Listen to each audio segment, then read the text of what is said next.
From the heart of the city to the edge of the sea, Athos FC, where we always believe. In the stands, our fans so loyal and true. Through the highs and the lows, they're singing for you. With courage and pride, we rise every day. On this field of dreams, we find our way. We give our all in every game. With every cheer, we shout our name. Thanks to the toooooo who leads us on. With our mascot dog, we carry on. We are proud, yes, we are proud to be Athos FC, forever free.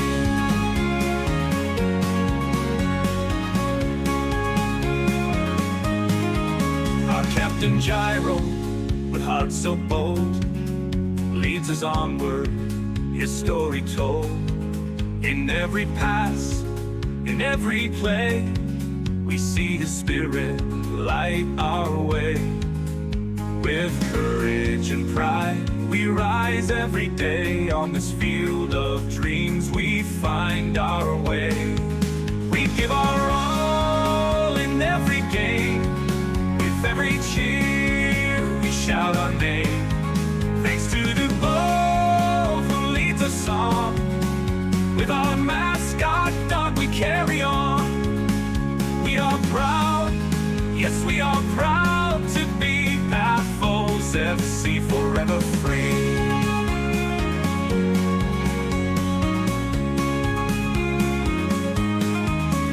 Through the storms and the sunshine, we stand tall. In blue and white, we give our all. With the roar of our fans, we rise above. Bound by our passion, our team, our love. We give our all in every game. With every cheer, we shout our name. Thanks to the toooooo who leads us on. With our mascot dog, we carry on. We are proud, yes, we are proud to be Athos FC, forever free. Athos FC, our hearts beat as one. Under the Cypriot sun, with Debo's vision and Gyro's might, we shine forever in blue and white. We are proud, oh, we are proud to be Athos FC, our legacy.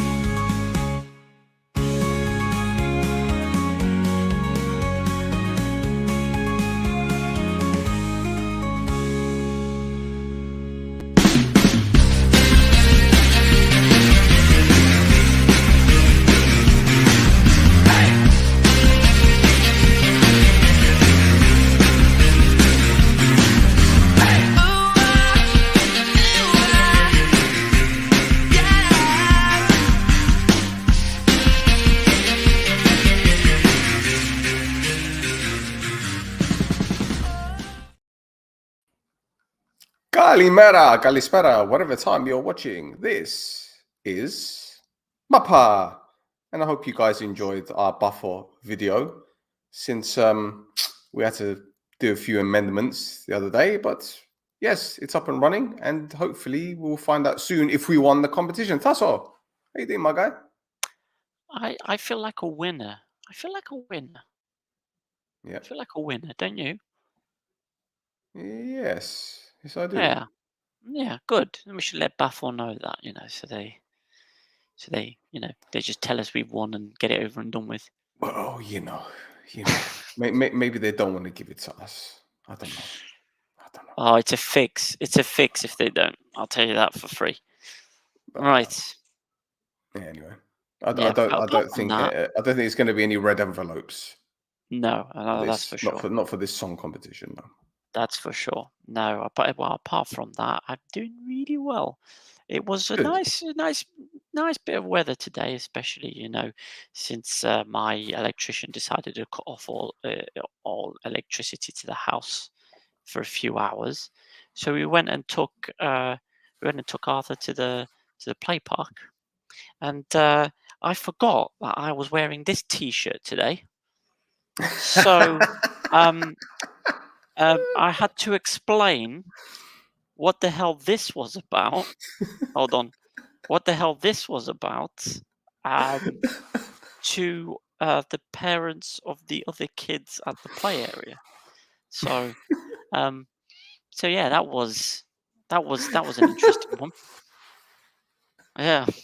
How was Brilliant. your day? How was my day? Okay. It's a bit hectic. I decided to do a bit of grocery shopping, and then I got a phone call about some guy that went crazy and killed 3 women in my area, or close to my area anyway, because he was from my area. And then I got an email from my daughter's school that the school was locked down because he was apparently spotted in the area. And I just thought, so then I'm going to pick her up at the normal time. Picked her up, and it was while I was driving her to Greek school, and apparently he was caught in a cemetery, which is about a mile and a half from my house. Apparently, he tried to top himself, but the police caught him. So let's see, our revolving door justice system in the UK. Chances are he'll probably go in there for 6 months, and he'll be out on good behaviour. Crossbows.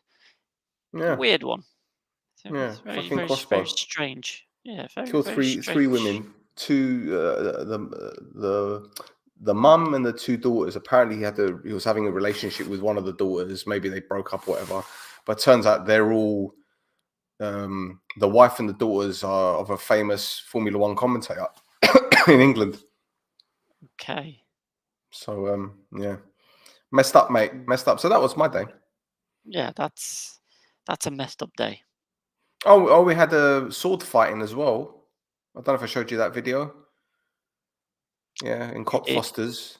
You Yeah, did. a couple of days And then ago. obviously, in between all that, if people are interested, you also managed to get an interview with David Ganeda, Yeah, yeah. the I did. ex-AEK Paralimni manager. So GL. that's a It's a shocked bald. face, I think. Is it a shocked face? I It's a think bold, they're just shocked calling us face. bald. I think they're just calling us bald. I think GL is calling us bald. Oh, never mind. I don't recognize this username before. Maybe he's. I don't know. Maybe he thinks Anyway. I'm you, or maybe he's having a go. I don't know. Weird one. We have a random one. Hello, GL. Yeah. George Lucas. Oh. Oh. Oh, may the force be with you. May the force be with you. It'll be George Leonida. There we go. There, that'll do. Okay. George Lucas. It's George Lucas. He's coming to watch. Yeah. Well, we're doing an intergalactic show. You know, Cyprus football is out of this world. It really is. It really is. Yes. Right. Let's begin, because talking about death is so a little bit. So yeah. You know, we got through some dangerous stuff. We got through some funny stuff. Now we're going to go into this stuff. So, I've been doing some weird ways of organizing the teams, haven't I? So this time, I don't know if you remember last summer, everybody was going a bit crazy about this Opta Hub data analyst power ranking rating. If you remember, and they had like Manchester City at the top with 100 points, and then they'd worked it out like a chess style thing. No, you don't remember? Okay. I had No. 2 articles on it on the website. Anyway, so they basically ranked every professional team, or as many professional teams as they could in the world. Right. Okay. Looking at 100 points for the best team, and then complicated formula and data analysis, making their way down. You can get to like 10, 100,000. I don't know how many teams they've got ranked in this. However, they do have all first, second, and the third division teams in Cyprus in it. Oh. I've won our Protathlima teams in the order that they appear in this power rankings thing, and Power rankings. some of them will actually be a little bit surprising.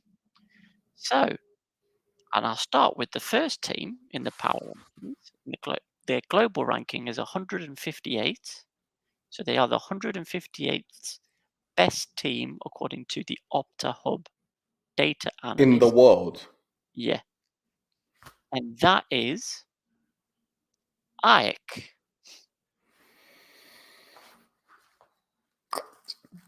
Uh, Yeah. AEK are 158th in the power rankings. Okay. Yeah. Yeah.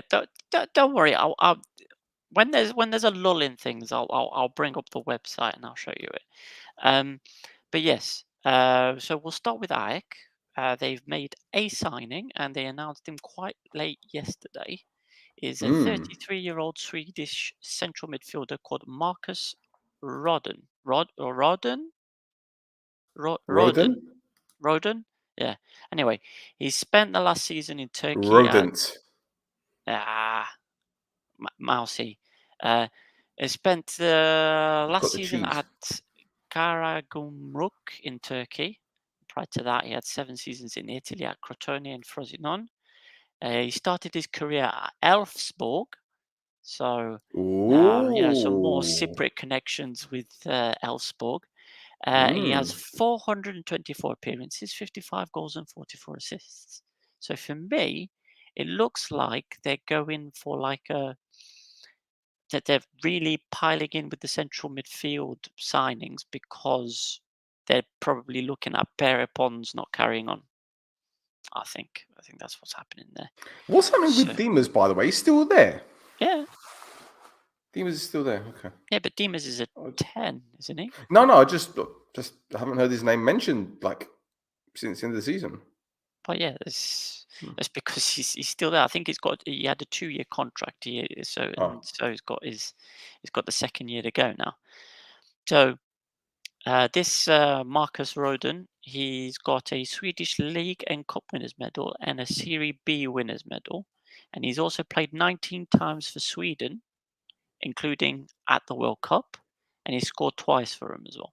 So they've got a pretty solid, experienced central midfielder, I think, to help them push on. It's not the kind of the signing that makes you go, wow, whoa.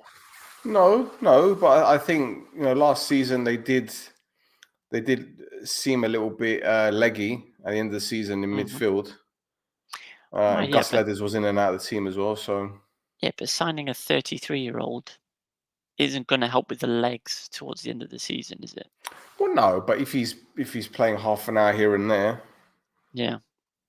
Yeah. I don't know. Yeah. Of course. Anyway, So that's the AEK news. So second in this power ranking rating is Abuel okay. at 163. So Ajax are 5 places Above Abuel above. right now, according Okay. to this power ranking system, which is updated every day, by the way. So if you're watching this other than on Wednesday, the 10th of July, Yeah. then these places might be completely different. Well, yeah, because obviously there's Conference League and Europa League Exactly. qualifiers at the moment. So yeah. Exactly. So on the Abuel, so we go to Abuel. Obviously, I'm a bit excited to talk about the two signings that they've made this week. So the first one is like a a fantastic thing, blockbuster signing. I think is this is the signing of Max Meyer. 28 years old, German attacking midfielder, played at Schalke, Crystal Palace, Köln, Midtjylland, Fenerbahce. He's got 56 appearances in the Bundesliga, 46 in the Premier League. He's got 45 appearances in European competitions. He's played 436 games already as a 28-year-old. He's got 86 goals, 62 assists. He's played for Germany. He's going to be a big one, I think, for this season. He's going to be a star player in the league. I think he's going to be the one to beat. What are your thoughts on Max Meyer? Mate, I don't know much about him. I No? remember him at Crystal Palace and he flopped big time. From what Yeah, I've seen, he's got a rapid burst of pace. And if he plays through the middle, then obviously it's going to be ideal for you guys because you needed a number 10. yeah. You needed someone to replace Villafañez. He's got experience, as you quite rightly said. He's played for the German national team. And he's below 30. He's below 30, yeah. Yeah, exactly. Exactly. But I think, is it not a bit of a, I wouldn't say, it's not, look, I don't think this is a gamble. It's obviously a free transfer. You're only spending money on his wages, right? Yeah. So it's not a gamble. I don't think any free transfer is a gamble, as far as I'm concerned, right? Because all you're doing is paying his wages. Yeah. That being said, to see how his career has, is it fair to say, regressed? I don't know. I mean, he was at, it was a Palace, and he went to FC Köln in 21. Yeah.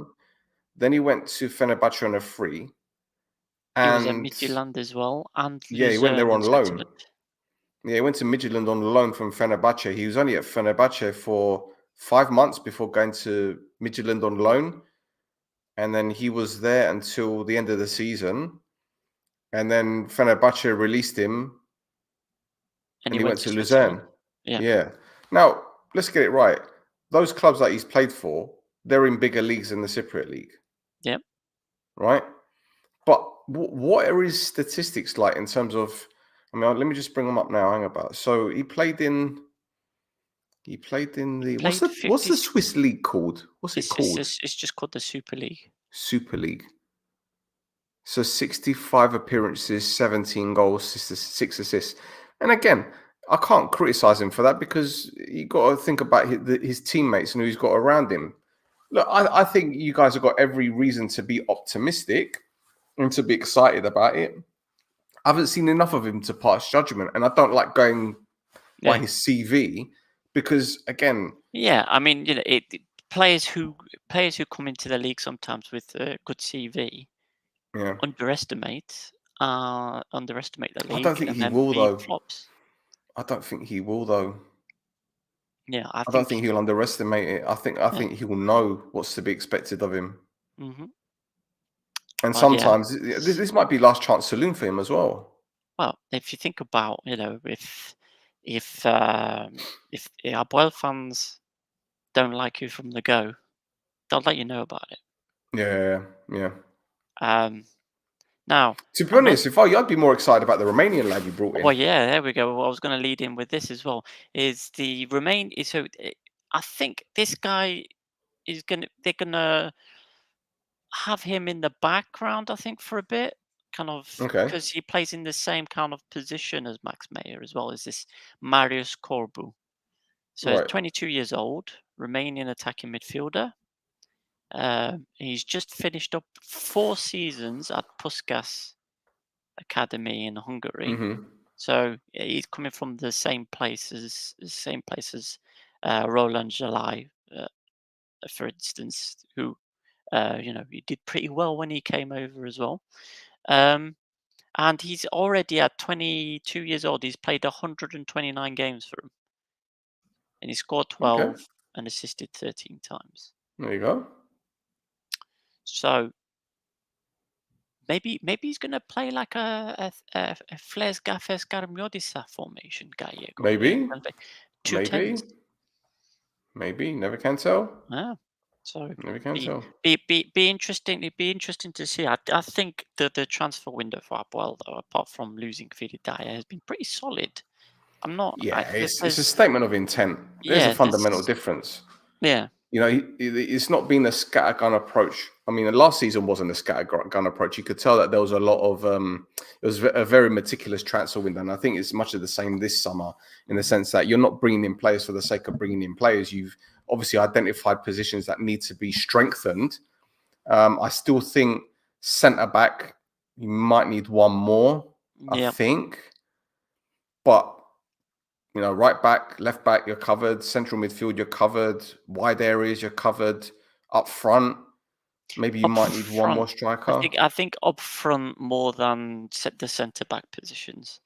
We're a bit short up front, I think. But we'll see. We'll see. Maybe Yep. the idea is to move one of these tens a bit further up the pitch. Yeah, possibly, Could be that as well.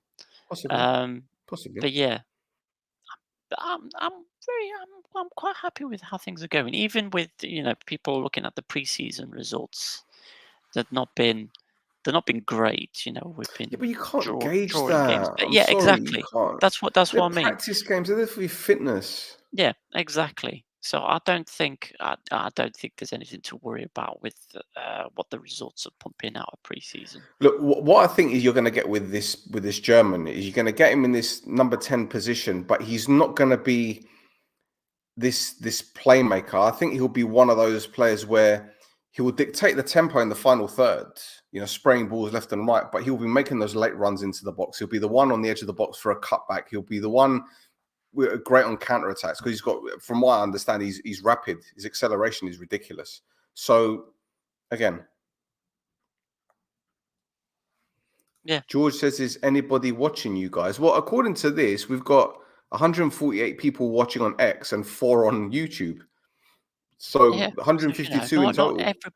everybody's watching the England game. Yeah, yeah, true, Yeah. true. So yeah, I'm pretty happy with how things are going this summer. And as you know me, I'm quite pessimistic normally with what happens at Apoel. So I think it's going to be a good season. Let's see what happens. Now the third team at 181 global ranking is Omonia. Ha! I have no Aha. footage. I have no pictures. Yeah, because nothing happened really this Nothing week. happened. It's been mostly preseason stuff and just preseason games and things like that. So it's fine. For the next team at 204 in the global rankings is Bafo. There he is. There we And go. this was announced a couple of hours ago. Correct. Is the signing on loan of Rafael Pontello from Sporting. So this is a Brazilian defender. I think he plays either left back or centre back. I've seen. I've not. Mm-hmm. Um, and he started out a team of Brazil called Ponte Preta.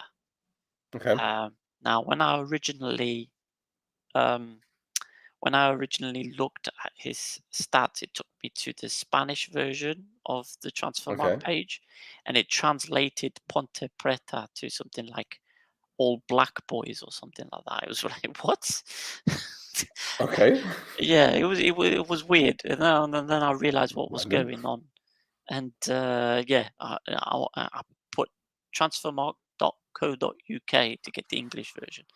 Ah, So Ponte Preta, and from there he went on loan to Valladolid's youth teams, and then he signed for Les Choies in okay. Portugal, and then Sporting bought him in January.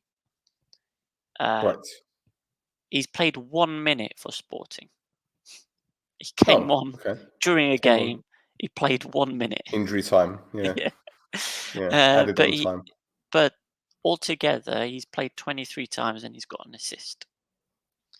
Um, I've not seen anything from this guy except what I've been able to find stats wise. So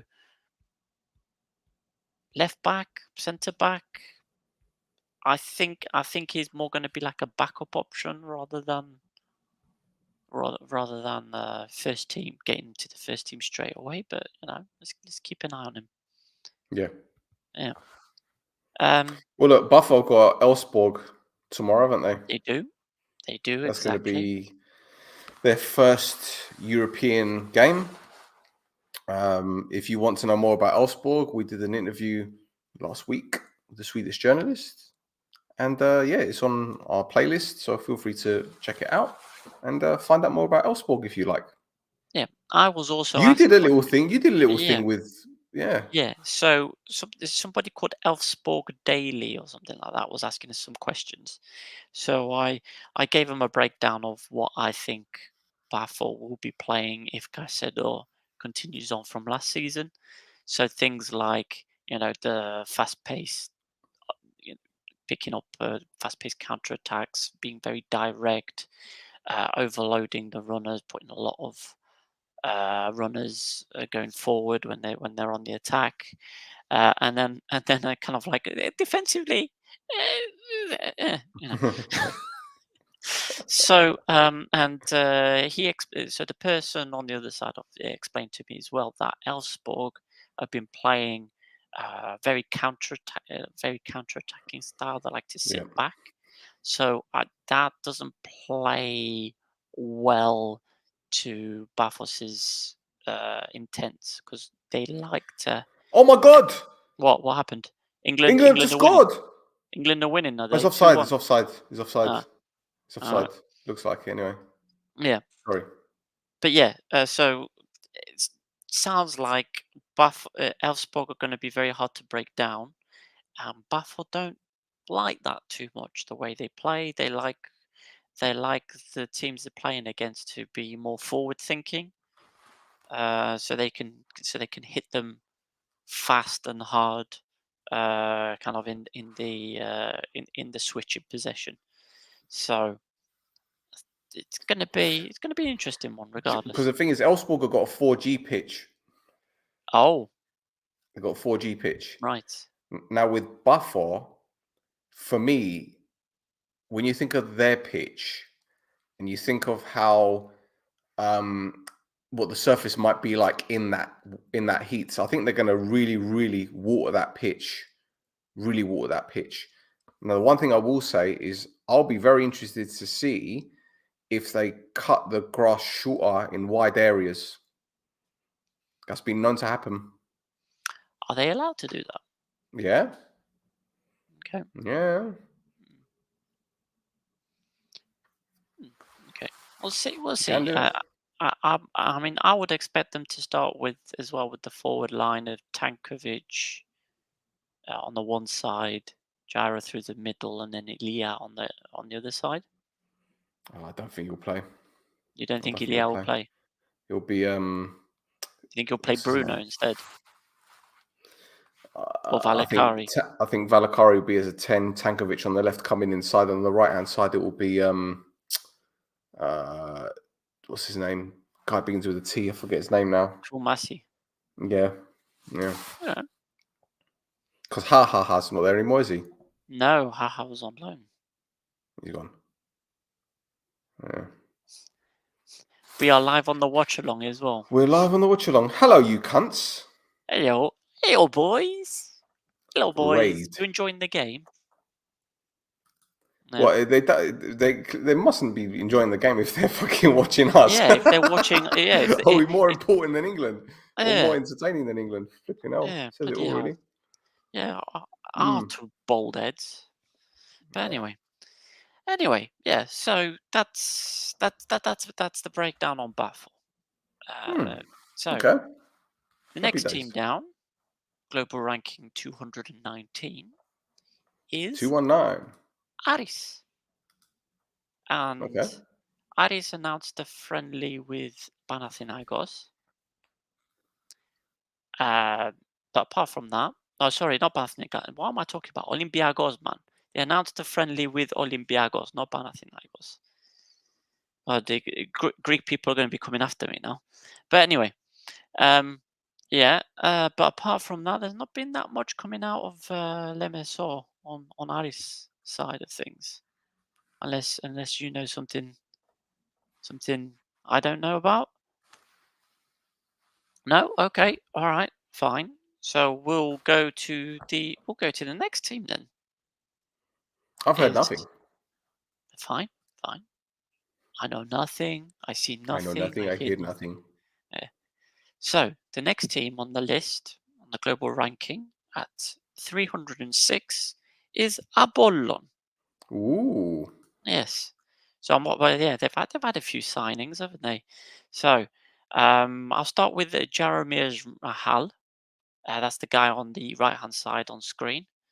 So 30-year-old Czech left-sided player comes in following the end of his 3-year stint at Slovan Bratislava. It's Cyprus and Slovan Bratislava, man. It's like there's certain teams we hear about all the time, and it's Elfsborg and Slovan Bratislava this summer. Anyway, he's also been at Brescia, Malada, Boleslav, and Slavia Prague. 414 appearances with 55 goals and 57 assists. That's quite a few. He also has 23 appearances for the Czech national team. He has a goal, but that was against the Faroe Islands. He has a Czech and a Slovak champion medal. He has 5 of them altogether. And if you bring him back on screen there again, just have a look at this guy. Look at them eyes. He's after your girl. Watch out for that man. He's taking your women, Apollon fans. He's going to be taking your women. Look at them eyes. Are you suggesting it's a Amir Vada Mark II? No, I'm saying he's a very good-looking bloke. Anyway, What, Amir isn't?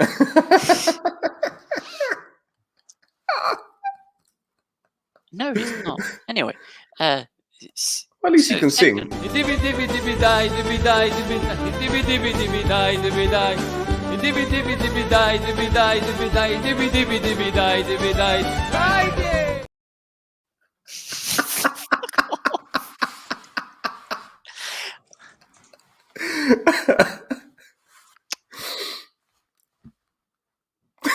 So Ceci Dalmeida also joins Apollon as a 28-year-old midfielder from Benin. He's played 227 games, scored 4 goals. He's been at youth teams in Bordeaux and Paris Saint-Germain. He's played for Barnsley, Blackpool, and Yeovil. a bit Okay. of a drop there. Valenciennes, Tondela, and last season he was at Pau. So, yeah, it'd be interesting to see this guy. Mate, it's like I said, they're the raggy dolls. They're the raggy dolls. They went in that, no disrespect, they went into that reject bin and they pulled out this play. This one's good. I take. Yeah. It's. I don't think it's a bit scattershot, isn't it? Their This is random. recruitment policy. They're bringing in some weird signings for what they're trying to solve in their team. It's like the equivalent of uni food, isn't it? You go out on the Yeah. piss and you go back to your flat or whatever, and you just find anything that's in the fridge and you just knock it together. And yeah, Yeah, pretty much. And this is kind of what Apollon are doing at the moment, and it's not great. I don't see them doing much better than they did last season, to tell you the truth. But we'll see. mm-hmm. We'll see. I've got some news on players that have already left Apollon. Ah, Yeah, oh so blimey, Darikwa has joined Lincoln City right? up the Imps. Payburn is training with FC Sochaux in France. Well, they're broke. Yeah, but he's training with them. He's not signing Right. with them. He's obviously looking for a place that will pay him. Mm. I suspect. Kostake has signed for UTA Arad in Romania. That's where Okay. Zenovic was last season before he signed for Protathlima in January. And Mushaga Bakenga was interviewed by Norwegian media, and he revealed that he has had some pay issues with Apollon, Oh dear. making him the second player this summer to complain about it Oh dear. after Mario Djurcevic. Now, Djurcevic had to walk his comments back after signing for Partizan. You know, he said some things and then decided he didn't say them. But anyway, the Didn't really. yeah, but maybe he realized he was he wasn't keeping to the NDA he signed. But yeah, the Apollon press representative. What'd you say about me? Nothing. I didn't say anything. Oh, come at me, Mario. Come at me. Uh, But yeah, the Apollon press representative had to come out as well after obviously Bakenga coming out and saying some stuff. He came out to say that Bakenga's final pay was delayed. So that was the thing that he was complaining about. But he will be receiving it in due course.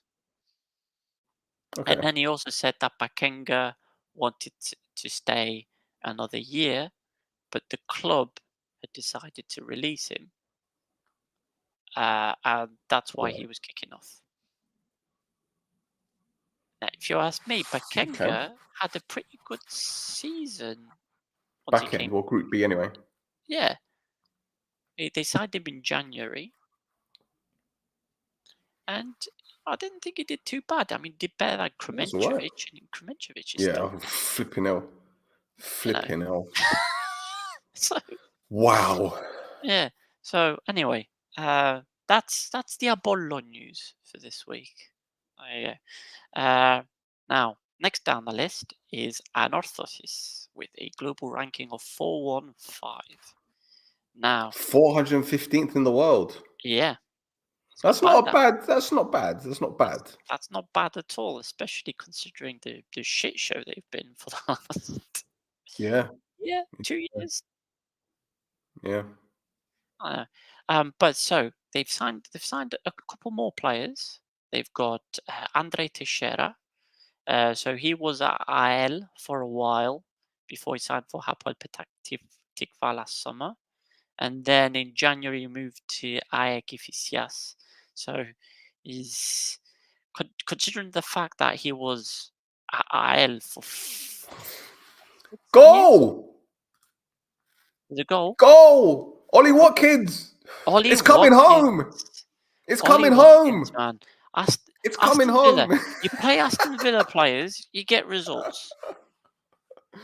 It's coming home! He- I'm gonna go in that fucking group chat in a minute, man. I'm gonna go in that group chat, a charity group chat. Man. My brother-in-law's gonna be pissed. He hates England. I said to him today, I said, I want England to win. He goes, why? I says, because everyone hates them. I want them to win because everyone hates them. No other reason. Yeah, it gets by a ball on steroids. That's what Southgate plays, isn't it? You know, this is a joke. This is a fucking joke. But yes, so it's a joke. I'm laughing because it's just funny. He's taking it well though, man. It's a good goal. Ollie Watkins. Sorry, you were saying. Ollie Watkins is a star. He's a star, mate. Southgate showed some balls. He took off Kane for Watkins. Yeah, because Kane's been terrible this tournament. He's been terrible this tournament. So the fact that he even started in this game was weird. Anyway, Andre Teixeira, yeah. So we talked about him. We've also got Bojan Milosavljevic. So talk about failing upwards. I don't think I don't think he's really worth the trouble. But the 25-year-old Swiss goalkeeper who was at Ajax last season has been signed by Anorthosis. So he was at Bike and Box before that. So he's moving up. But yeah, Another goalkeeper who's been failing upwards is Ivan Arboleda. He's signed for Millonarios in Colombia.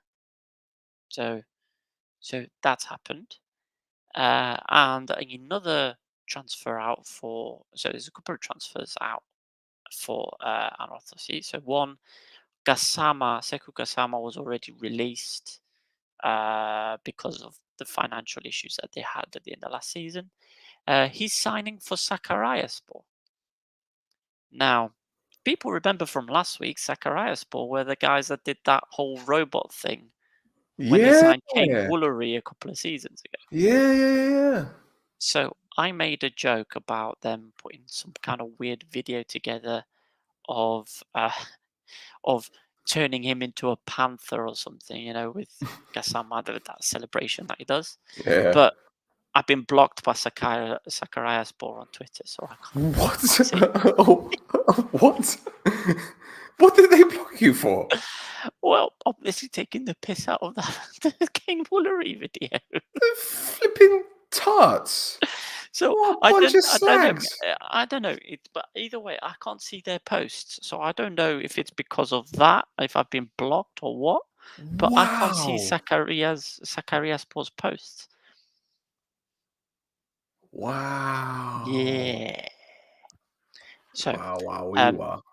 And another one that's happened is, I think it's an important one for Anorthosis because it makes a hole, I think, in their central defense, is Pavlos Correa has left he's gone to join Volos in the Greek Super League.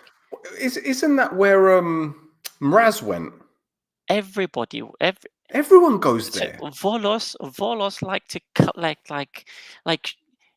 they like to collect players from the Protathlima that make you go, Protathlima graveyard. Yeah. Oh yeah. So they had Mraz last season. They had Kostic, who was at Paralimni when they got relegated, the goalkeeper. They had Karayannis from Agridas. They've got Christos Shellis, or they had, sorry, he's gone to Panedoligos now. And in January as well, they signed Kalin Popescu. That was Othello. Yeah. Remember, he was scoring all those bangers for Othello, and then they let him go.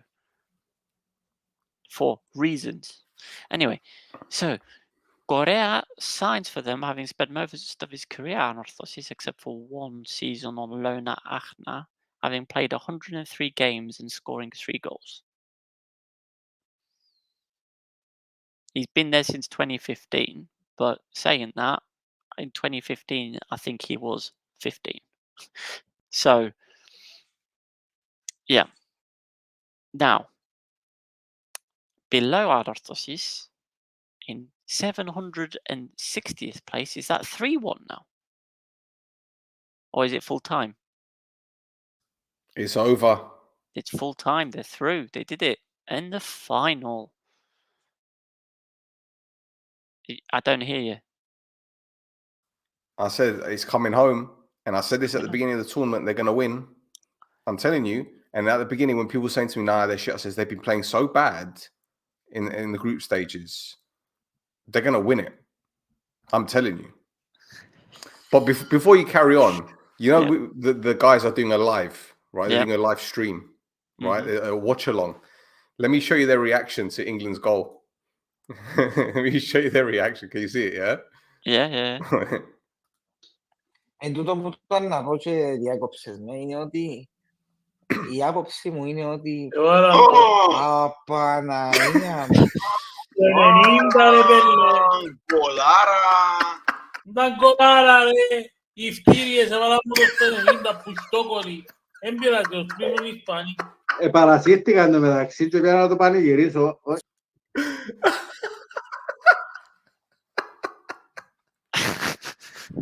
Petro is not happy, huh? He's not happy. Oh my God. Amazing. God. Unbelievable. So, AL are next. global ranking of 760.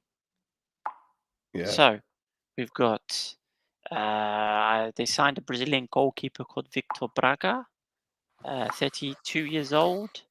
He Victor Braga. was at a Saudi team called Al Tai last season. They got relegated. So they were in the top league in Saudi and they got relegated. Prior to him being in the Middle East for 2 years, he was in Portugal playing for Moreirense Famalicão, and Leiria. He's played 140 times, 42 clean sheets recorded. So I'm guessing most of those were not in the Saudi league.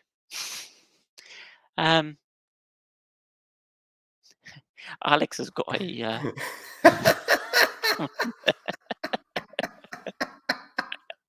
So, for people listening, Alex M has just said Victor Braga, isn't that the bad guy from Fast and Furious 4? Now the big one I think that they announced this week. I think this is the big one anyway. Is they've signed Ivan Triskovsky. So Ivan. big one. I couldn't believe he was at Ike for 8 years, man. Yeah, man. He's been in Gibro for a long Flipping hell. time. He's their top appearance maker in history. Bearing in mind, they've Goodness. only been They've been around since 96. Yeah, they've been only around for 30 years. But anyway, yeah. Triskovsky is older than Ike. Triskovsky is older than I because he's 37. So, I've got some. Oh my God. some Maybe he should be the mascot instead of that fucking. instead of Gimonas.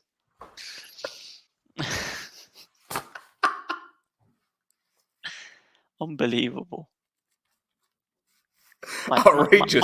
My dad will really enjoy that joke because he's a Bezoborigas fan. So Oh my God. Sorry, carry. yeah, no. It's fine. So I've got some stats.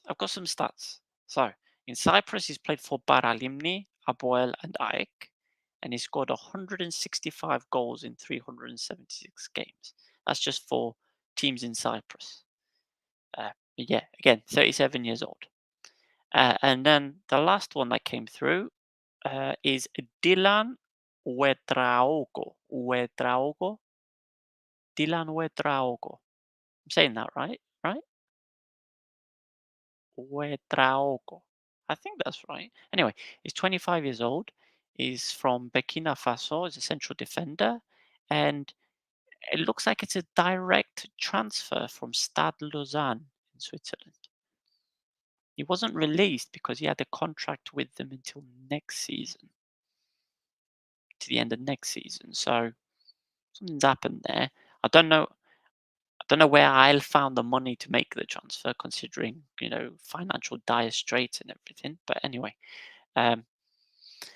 he already has some experience in Cyprus. He played for Apollon for 1 season, and then OH Leuven in, I think that's Belgium, spaffed a load of money on him. I think they got the same owners as Leicester. I think they Leicester's owners own them. Yeah. Okay. But yeah, and that was in 2019. Where did Tamari go to? Who? Tamari. Yeah.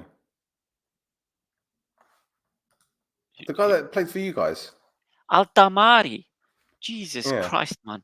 Altamari. He went from, I can't remember where he went from Apoel, but he's now. He went to Leuven before Montpellier. Yeah. Okay. Yeah, and then pieced it together. he's been doing numbers as well in League One, so people are very interested in him. But yeah, Sweet Caroline. but fuck the Blues. Sorry, that's what Villa fans say. Come on, there, Anyway. Bucks. Do you know what I'm talking about? No, what's that? Come Borat. on the Do you Bucks. remember? Yeah, the Bucks. So, No. do you never used to watch Borat, the series, Yeah. where he's gone to this boat race, and there's these traditional English people there, and it's a Berkshire against Hertfordshire or whatever, and we say, "Come on, the Bucks," as in I think it's Buckinghamshire. I think Buckinghamshire, Yeah, or Bucks. Berkshire. Yeah, but, whatever. yeah. And he'd go, "Come on, there, Bucks! Come on, there, fucking Bucks!" No, you don't say that. Oh God, what does he want? The Who? fuck does this guy want? What do you want? Oh, what do you want, Pedro? Hi, This man. is the way to say hello. Hi. Dame game sa to promotion. And this is the Doesn't way to say hello promotion. to us. Oh, What promotion? Na partner tumbodao Cosmos Nadito, this is Mappa. oh, And that's beautiful. how you deal with us. Well, Thank you, I'm Pedro. sorry. I wasn't watching your stream. I wouldn't know. Apart from you Beautiful. hijacking us. Beautiful, Pedro. Thank you very much. But it's okay. promoted. Yeah. We got your reaction to England's goal, though. Yeah, you were not happy with that goal, huh? No, No, you didn't want England to go through. no, I was not. It's coming home. I'm telling you. Yeah. It's coming home. It's called marketing. Okay. Thank you, bro. Thank you. I saw your reaction. In the goal! Bit of cross promotion there. Got to crossing the streams. Yeah, crossing streams. Yeah. Anyway. No sword next fighting. One. Sword fighting. Oh God. Bye. Everybody's Bye. leaving now. Everyone's leaving. Thanks, Pedro. It was a phenomenal goal. Very good goal. I will watch it back later. Now, Yeah. we're getting into the interesting bit. You know, we're getting all the viewers now. We're going to start talking about teams like Aachen, who are 817th in the world, according to these power rankings. 817th in the world. Yes. I need to see these rankings to see which teams they're above. I will bring it up later. I'll tell you what, if they while we're are talking above about some championship teams or League One teams, I'm gonna gun them. I'm telling you, I'm gonna gun, mate. Can you imagine if Aachen are on top of Leyton Orient? Let's see. I will. We'll go through this. There you go. See. And then we'll. There you go. And then I'll bring it up, and we can have a. Opa Aachen style. Oh, have you? Aachen style. Have you got a theme for next season? No, I do now. Okay, the AI video of David Badia doing the Gangnam Style dance. Hey! Hey! It's the Dasagi! Opa Aachen style. Yeah. So Sorry, Aachen have been very, very, very busy this week. Very. There you go. Look at that. There's a lot of welcomes there. So we've got ex-Naz Salamina player Richard Ofori coming in. We've also got Julian Bonetto, 30-year-old Argentinian. His transfer mark positions played image is fantastic. I think somebody. Is it like Evandro? It's. I had somebody on Twitter basically comment on the picture, saying, "Aachen, what's your position? Player? Yes." Yes. Basically, the only place he hasn't played is in defence and goal. Everywhere else on the pitch, he's played. Now we've also got 31-year-old Spanish attacking midfielder called Pablo Gonzalez. We've got Daniel Tetor, who is a central midfielder from the Czech Republic. We've also got Nicolas Anderegen, the 24-year-old Argentinian forward with Swiss citizenship, who's been playing in Greece for a while. And they've also signed Nicolai Milincianu, which I think is the biggest one that I'm missing on. That was, to be honest, he was the greatest, worst announcement on social media ever when Why? Garmiodis brought him in. Oh, when Garmiodis bought him, yeah. Oh my God, that was just, I wonder who that could be, considering that's the only image that the websites use whenever Milinciano is being written about, you know? I wonder who that could be. Wait, he didn't last very long at Garmiodis, did he? No, He signed on the no one lasts 13th of long at July. Garmiodis. Why it's even worse than some of their coaches. He signed on the 13th of July 2023, and 2 months later he'd signed for a team in Belgium called Eindracht Aalst. Isn't that German for 1, 2, 3? Eins, zwei, drei. Oh, okay, sorry. I'm joking. I did my German GCSE. Don't worry. Okay, because I didn't, and I know that. It sounds Dutch more than anything for Yeah, 1, 2, 3. Eindracht Aalst. I don't know. It's a Belgian club, so they speak Oh. Dutch in Flanders in Belgium. 1, so, 2, 3 FC. So 31-year-old Moldovan forward. He's been at Garmiodis and AEL in Cyprus already. He can't keep away, and apparently, so this is somebody responded to me on Twitter. Because I made the thing like he can't keep away from Cyprus. The reason for it is because he's apparently married to the nutritionist at Omonia. Really? Apparently, that's what somebody responded to me on Twitter about, and Okay. that's why he wanted to come back to Cyprus. Oh, fair enough. Yeah, so yeah, I managed to connect this thing to bloody Omonia again. You know. So yeah. She's the one that does all the ergometric tests. Engaged. Yeah. So she was the one pinching the players' nipples with metal tongs. This nutritionist. The nutritionist is doing that. I think it was when they're doing the ergometric test for fat and all that kind of stuff, body mass index and all that. Oh yeah, no, that makes sense actually. Oh yeah, well, that'd be a great job. Your job is to pinch players' nipples. yeah. Well, how was your day, darling? Just gave someone a nipple cripple. Yeah, no wonder Milinciano wanted to come back. He wanted a bit of the action. Right. So, sweetheart, here we go. you know that Roman Bezos has a third nipple. That's what gives him his powers. But the third nipple only appears once every 8 games. Yes. Like a rash. Right. Like a peanut allergy. Just comes out. Sorry. So. But there's nothing else to talk about, really. So we just got to make light of these transfers. Yeah, I mean, yeah, there is. We'll get to the other stuff to talk about anyway. Now, Salamina, global ranking 926.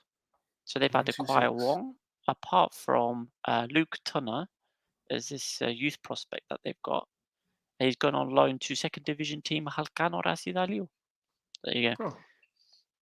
Oh. Next team is 2 Omonia 2 Furious. Their global ranking is 983. So they've had a less busy week than Achna, but they've still announced 2 players. One of them is Baris Psaltis. Omonia fans will remember him.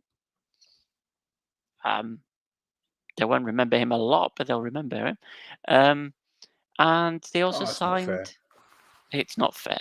It's not fair, but he didn't play much for you guys, did he? No. So I like Baris. Yeah, even though he unfollowed me on Instagram a while back, we still message each other from time to time. But whatever. But listen, I don't think he was a terrible player for us. We've had far worse.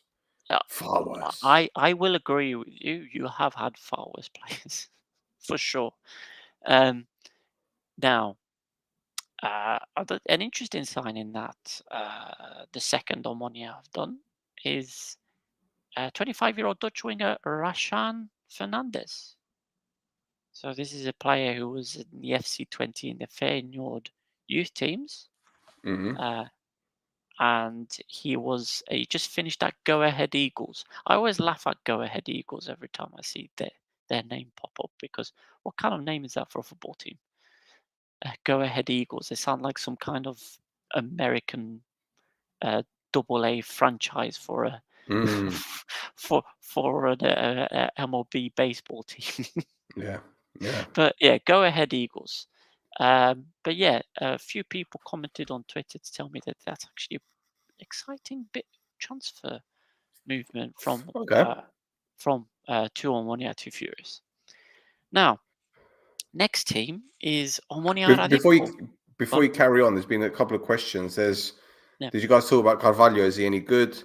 Still thoughts about Olympiacos Carvalho? Nottingham Forest spent 15 million to get him from Benfica. I'll be honest with you guys. Like, he didn't set England on fire in the Championship anyway. He did okay. But can I comment on a player that we're linked with? We've already been linked with about 18 players this summer. So until the deal is done, I don't really want to talk about it. There's no disrespect, but it's just like, no point. Because again, it could be just more talk from websites and everything, which normally happens. Yeah, I mean, there was talk about Aris signing Nastasic. Yeah. Earlier in the summer, but then some Saudi Arab money came. Yeah, some Saudi teams kind of made it rain. Yeah. And don't blame him. Don't blame him. Yeah, of course. So yeah, Omonia Radipor next, global ranking 1007. They've signed what I think is one of the better named players in the league, João Sidonio. That's a name and a half, isn't it?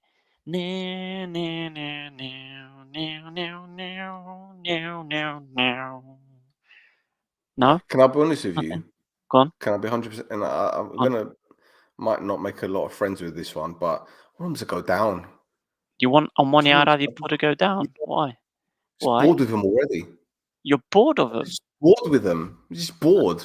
Okay, all right. I'll skip through. I'll skip through most of that. Then I'll just say they've also signed a player called Morgan Ferrier, who was in the Arsenal, Watford, Forest, and Crystal Palace youth teams.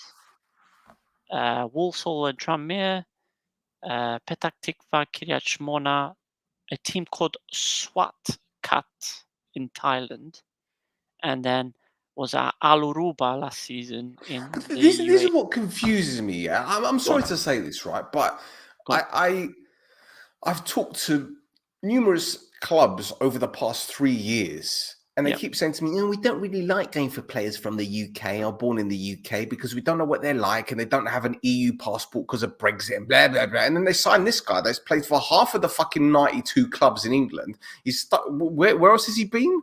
Petah Tikva, Kiryat Shmona. What is that? It's in Israel. It just sounds like you're saying happy birthday. Okay. And then Swat Kat in Thailand. Right. Okay. And this is the level of player that they're looking for. No disrespect to the guy. I'm sure. I'm finished. I'm finished. They're not going to sign Kane Woolery, are they? No. I just don't understand how these. I don't get it. I don't get it. Maybe I'm not talking to the right fucking agents. I don't know. I'll be honest, right? I'll tell you what. There was a player. I'm just going to say it. There's a player that I was sent a profile of today, right? Let me find him. I'm not going to say his name, but I'll tell you guys his profile. He started at Cercle Bruges Youth. He then went to Ghent, then Club Bruges, He represented by under 18, then Heerenveen at under 21, and he spent last season at Empoli. And I got this profile, and I sent it to a couple clubs in the second division who were looking for that type of player with his profile, with his fuck off, it's my ring doorbell. And they're like, "Oh no, he's not quite what we want." I'm like, "1 second, What do you want? fits. He ticks every box that you want. Yeah, he's young. He's under 20, under 21. He's got EU passport. Right, he's played at decent academies. Right, he's got the right height. He's got the right statistics. He's got the right profile. No, that's not what we want. And he's within your. So what do you want? No, you want a guy that's played for 50 teams in the UK, a team in Israel, and a team in Thailand. But that's good enough for you. Like, it don't make no sense, man. It don't make. And this is why, like, whenever I get profiles sent over to me, I says, I'm not dealing with Cypriot clubs no more. I'm done with them because they're dumb. A lot of them are dumb. Just dumb. A lot of them are dumb. Thick. They are. They It's are. fucking thick. They are. But it's fine. When this lad finds another club and he starts to represent his national team at under 21 level, don't come fucking crying to me. Dickheads. I mean, they should. Just so you can be like, I told you so. Bro, if I gave you a list of players, I mean, I've told you some of the players. Right? Yeah. If I gave you a list of the players that I've proposed to him over the last 1, 2, one minute, we're in summer now. 1, 2, 3, 4, 6 windows. And it's not the fact that they haven't been done. I couldn't give a shit, but just the excuses that I get. It's embarrassing. And then you see the players that they bring in, that they've taken in of these guys, and they let them go after 6 months. Well, cocaine is one hell of a drug. I'm sorry. They're on drugs. A lot of these men are on drugs. That's all I've got to say. They're on drugs. Well, speaking of that, the second to last club, the global rankings at 1,057 is Garimiodissa. So, I'm not saying nothing about that. Karim Not Rossi. saying nothing about that. Karim Rossi has a new club. He's joining Persis Solo in Indonesia. Good luck to him. And they've also signed a player called Luka Stojanovic. So he was at Apollon previously, but he's also played in the US and Serbia, and he's coming back now to play for Garmiodis. There you go. Good luck to him. Let's see if he's going to be gone by August, end of August. But anyway. And the last You team. proposed only the players. Sorry, what do you mean? I proposed only the players. Don't understand. What should I propose? Their feet? Buddy Kui, I don't understand the question. Right, can you just bring up Theodoros' question just above that? If the NT Network was a football team, who would be the Gari? Yeah, I was also going to agree with that. Because I can't finish for shit, but I'll set everybody else up. Anyway. But Alimni have signed some players. They're the last team. Swiss central midfielder Nathan Bengi. And that's it. Some Swiss footballer. Yeah. Now, a transfer that's happened outside of Cyprus, but I think is a very important one that we should fleetingly mention, is somebody's gone from Fulham to Rio Ave. There he is. Look at that. Come Look at on. that beautiful man. Come Giorgio on. Cass signs for Rio Ave in Portugal. He's gonna boss it out there, isn't he? Yeah. He's gonna do the business. I'm ready. I'm ready for him to set that place on fire. Now, another thing that's happened abroad, but involves a Cypriot. There's two things. There's one that I've not included in that, but there's two things. So next one is Pita scored an absolute banger for AEK this weekend, even though they lost the game 2-1. But his goal was something else. Let me see if I can bring it up. Yeah. Let me see if I can bring it up. I'll try and do it without sound as well, just in Yeah. case. Oh, okay, what we got here? But yeah, here you go. You ready? Playing as a defender shoulder, all right. Yeah. Brings it on his right foot, bends it. Does he bend it? Oh, that's filth. That's filth. Yeah, even his That's coach, his coach's reaction to that goal. Who He is did his coach exactly what anyway? I did. That Who is the ARK coach now? is I can't remember. Henok but Goitman. Oh, he's Yeah. interim. Oh my goodness, he used to play for him as well. But yeah, Okay, he there's- coached the under-19s. All right, okay. but that's a fantastic goal. Yeah. That's a fantastic goal. You know, Take if a he does bow, son.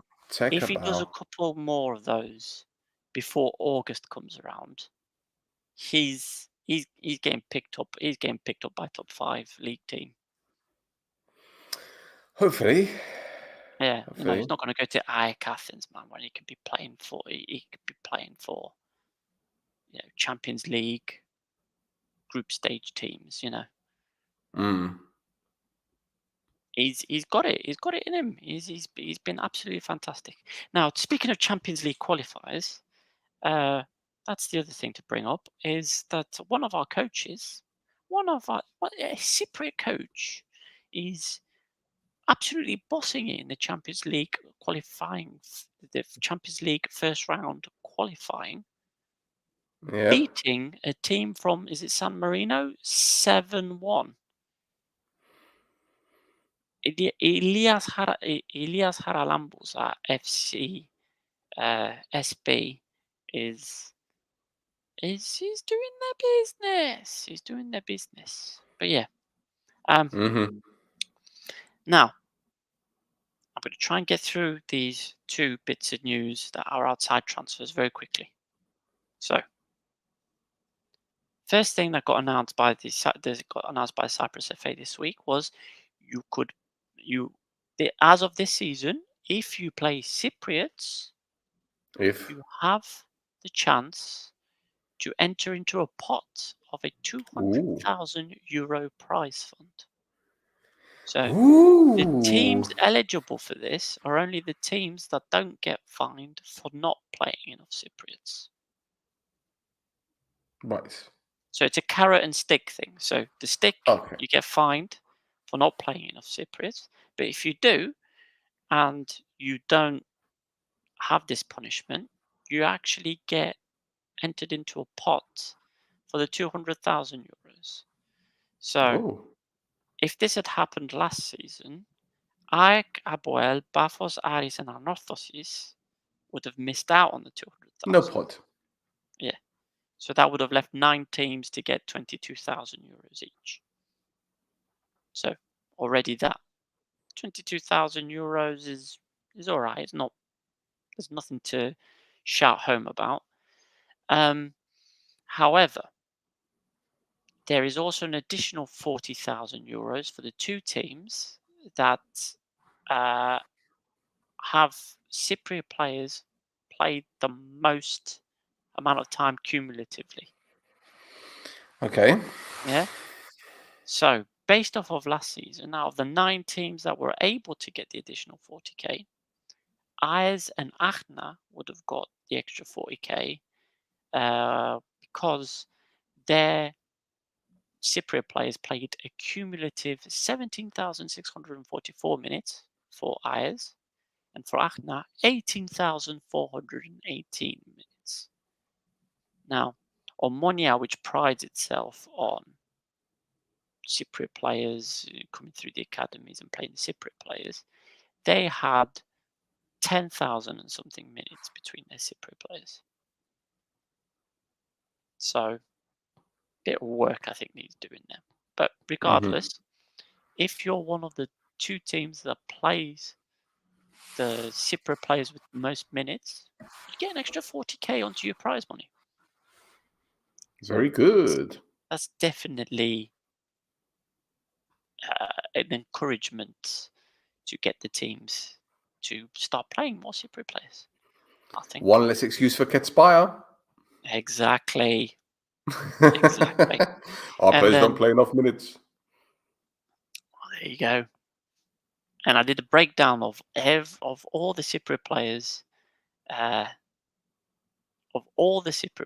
played all the minutes they played. Oh boy. Which is why I worked out that Omonia only had 10,000 and something minutes compared to Oh boy. Akhnaz 18,000 and something minutes. But one of their players was an Omonia player. That's true. Banayi did count for a lot of those minutes. Not the most. In fact, the Cypriot player with the most minutes in the league last season. Ilya? There you go. Yeah, it was Ilya. He's the only one, I think, who hit 3,000. Blimey. Yeah. I mean, 3,000 minutes is a lot of minutes. Yeah. So, yeah. But yeah, I'm just looking at David Florenzo's comment there. Harmonia didn't get it. Wouldn't have got it last year. So, You think he means this season? yeah, we'll see. We'll see. I don't think so. I think a lot of the smaller teams, especially, obviously, are going to be trying to get that 40 EK. So we're going to see, your Carmio di Sa, your Omonia, Radipo, teams like that fielding a lot more Cypriot players. Yeah. Especially if, say, either relegation is confirmed or relegation is avoided. But yeah, so, and then the last thing that I have on my notes is we don't know if away fans are going to be allowed or not. Oh Do dear. we? Nope. Now, the rules and the guidelines for the season was brought out by the Cyprus FA. They usually bring them out like a couple of days before before they make the draw for the matches. And in the rules and regulations that they brought out, they dictated that 10% of the total capacity of a stadium should be handed to attending away fans. So there is an allowance for away fans to start attending games again this season. That's what that's been read as. Oh Now, boy. the Cyprus FA had to bring out a statement on the 4th of July. Happy Independence Day, everybody. Clawing back some of the announcements they have previously made. So there was a meeting between Mr. Turtlehead, the Minister of Justice and Public Order, Harjodis, I think the guy's name is, the Chief of Police, and the President of the Cyprus Sports Organization to discuss their concerns. So the FA released a statement that was 126 words long and managed to say absolutely nothing other than they will inform the Board of Directors of the Cyprus FA about what the government had to say. That's all they didn't say, oh, we're going to keep banning the away fans. We're going to be not we're going to be letting away fans in. We're going to have whatever they've decided to do. We don't know. Nobody knows. Only Guma, these other three dickheads, the other people that were jerking them off around the table, and the board of directors at the Cyprus FA. So, the players' union then came out this weekend to say that they will release a statement. So they were going to release a statement on Monday, just gone, to comment on the news from the Cyprus FA.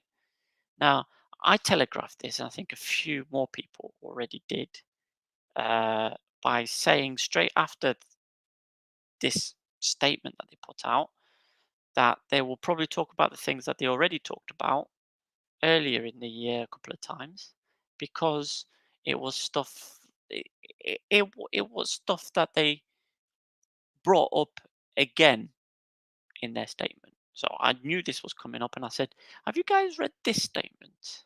Because it's probably going to be exactly the same. And guess what? it was almost exactly the same statement they brought out on Monday. So they reiterated their stance that they are against the banning of away fans. They called it the easy solution, but not the best one. I think is how they phrased it, right? But they said that drastic improvements are required in safety and security systems across all grounds in Cyprus. They also repeated the requirements by law that the clubs, stadia, the FA, and the government have not adhered to, despite the laws being enshrined in the constitution, which they already said needed to be done when the ban on away fans was first announced in February and again in April. So the players' union keeps repeating themselves, saying, maybe you guys should do what you said you were going to do in the laws that you wrote. Maybe that will help. Maybe it will. Things like upgraded CCTV security systems, or having this airport scanner, and then the concourse, the specific concourse for the away fans in Stadia, that kind of stuff. Mate, Nothing. we're just going around in circles with this. Well, yeah, but we're going round in circles with this. But in the end, it's going to lead to no away fans. It's going to lead to maybe no fans at all. We don't know. Look, recommendations have been made. Okay, everyone knows what needs to be done. Yep. Everyone knows what needs to be done. So, and this is what is unfathomable, right? You've got these clubs that rely on fans, like for example, Upwell, 6,000-7,000 season tickets sold. Yeah, Omonia, 3,000 so far. However much right. If they then turn around and say, okay, no away fans, right? So the capacity is cut, right? So clubs are losing out on money. Do something about your CCTV. Spend that little bit extra on security. Yeah, it really ain't that difficult. Honestly, it really ain't that difficult. It It ain't. really isn't. Because, again, without the away fans at some of these games, the smaller clubs, the smaller associations get hit in the pocket a lot. Or how about this, right?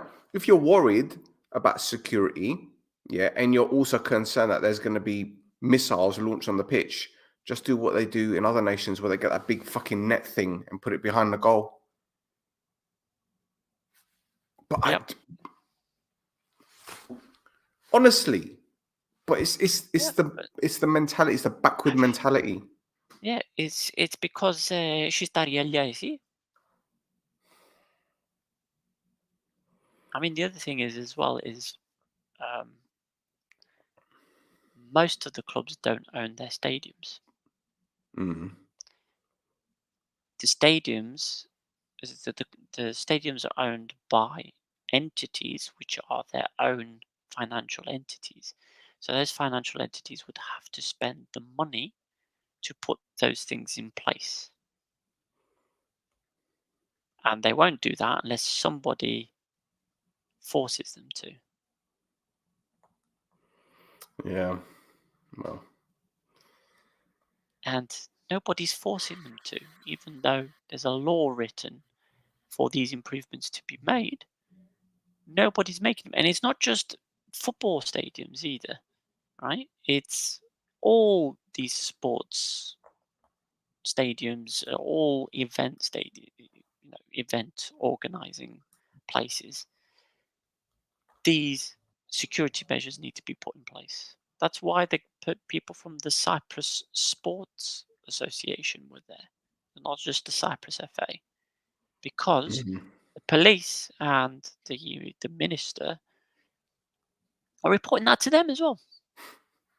And it's going to be an even bigger issue when you've got, say, a club like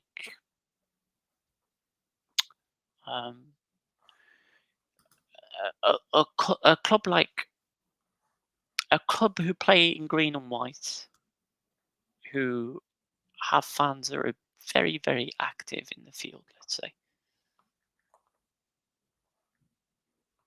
But yeah. Anyway. Yes. Anyway. What's this? Going off a Yeah. bit subject, but still, do you have any info on what Mappa was going to say about having our own stadium? David, I have nothing, bro. I have nothing. And as I keep, you're not in the members area, but in the members area, I say I'm only going to discuss these kind of things and when there's official announcements, because the problem that we have, sorry to digress here, Fassel, but the problem that we have is that online there's always a few individuals that have nothing stories, whether it be transfers, whether it be stuff about this, and I don't know whether they do it for attention or whether they do it because they think they're in the know, or whether they're just doing it because they think they're the biggest Omonia supporters out there. Really and truly, I know nothing, bro. And to be brutally honest with you, I don't want to know either. I don't, because it's just when you hear this and that and this and that, and I'm learning from my mistakes. I know too much. I've known too much. I've heard too much. I've seen too much. And really and truly, if a stadium is going to be built, they're going to tell us and give us an official statement. Right now, it's just we're talking, and if that's what you're doing, then fine. I don't need to know anymore, bro. It doesn't make a difference in my life. It really don't, and it should make a difference to anyone else's life. Let's get it right, because there should be Huh? concrete plans in place. You know, we had before. There should be Tasso, but for me, at the end of the day, No, but for an they haven't- announcement to happen, I mean, but bro, they haven't even sold 4,000 season tickets. They haven't even sold 4,000 season tickets. So again, it goes back to the whole: why do you need to build a 15,000 seater stadium when you ain't even selling that amount of season tickets? yeah, no, you're right. You're right. But no, my argument for that is before you announce anything, you want to want to spend a couple of hours on the detail of the stuff. So when Apple Yeah. had said that they were going to do a press conference on the new stadium, they actually spent 2 hours going through details, going through the architect's plans, going through what this is going to be, what that's going to be, what this is going to do, that. There's going to be stores here. There's going to and they went through the whole thing and talked about it in great detail. If you're just going to have a press conference to be like, yeah, yeah, we did a consultation with these guys and they think it's a good idea. If that's all you've got, then you might as well not do the press conference or anything. Just get on with whatever you need to get on with quietly in the background.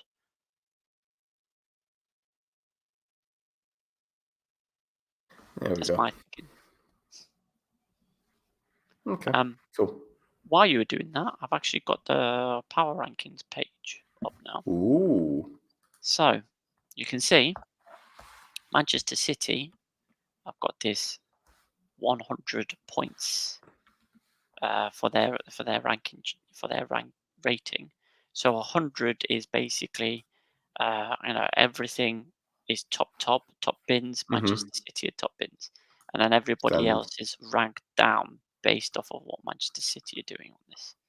So what you can go here is you can go type in here Cyprus, and it goes to country, and there you go. You can see what's been happening over the last 7 days as well to the teams.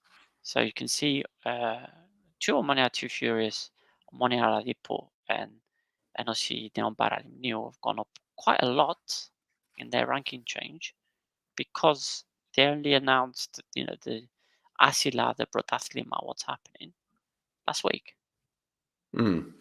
Yeah? Whereas everybody else here, you can see up and down, kind of similar. And I think, where's Doxa? Doxa didn't drop down too much, even though they got relegated. There's Aez and Othello. Where's Othello? And there's Othello there as well, so they didn't drop down much either.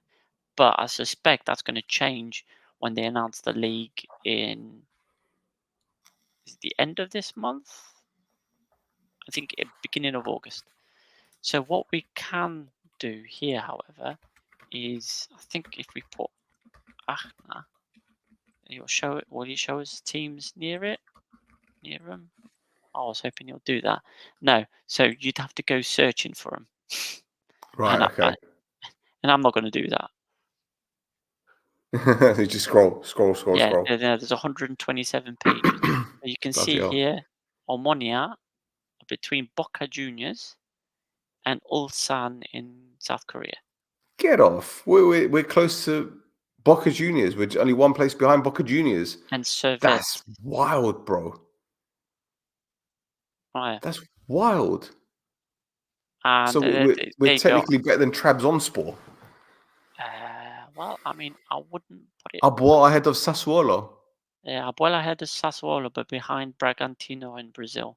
Real bearing in Salt mind- Lake are higher ranked than Boca Juniors. What is this? But you've got to think about as well the seasons. Yeah. So it's based on what their seasons are doing as well. There's AEK, 158. Okay, right. So try and find Aachen. I know it might take a lot of clicks. What were Aachen? Hold on. 800 and something.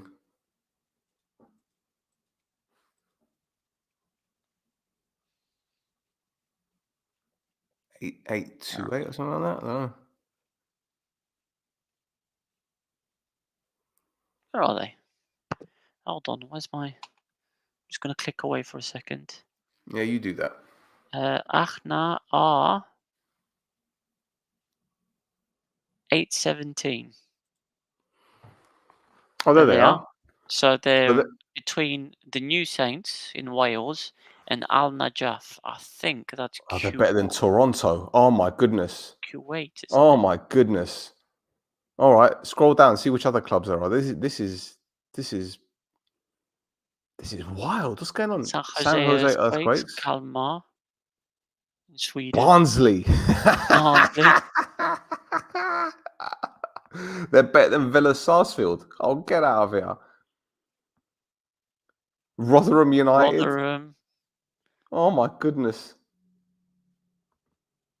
Yo, they're better than Kairat. Hibernian. Astana. Sigma. Hold on a second. We signed Masura from Astana. Well, there you go. But they lost 83 places. Wow, we were. Wow. All right, go to one more page, I beg. Just go one more page. I need to see who else they're better than. Okay.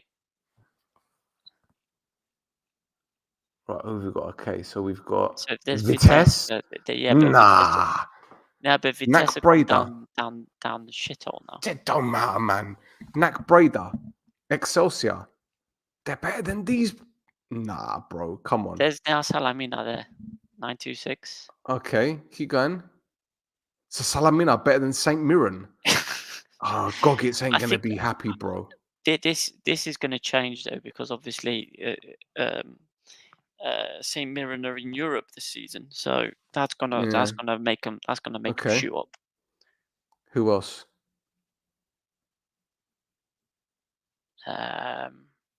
Reading. There you go. Reading. River Plate. Nah, River bro. Plate are very low on this, aren't they? Didn't they get relegated though? I don't know. Social.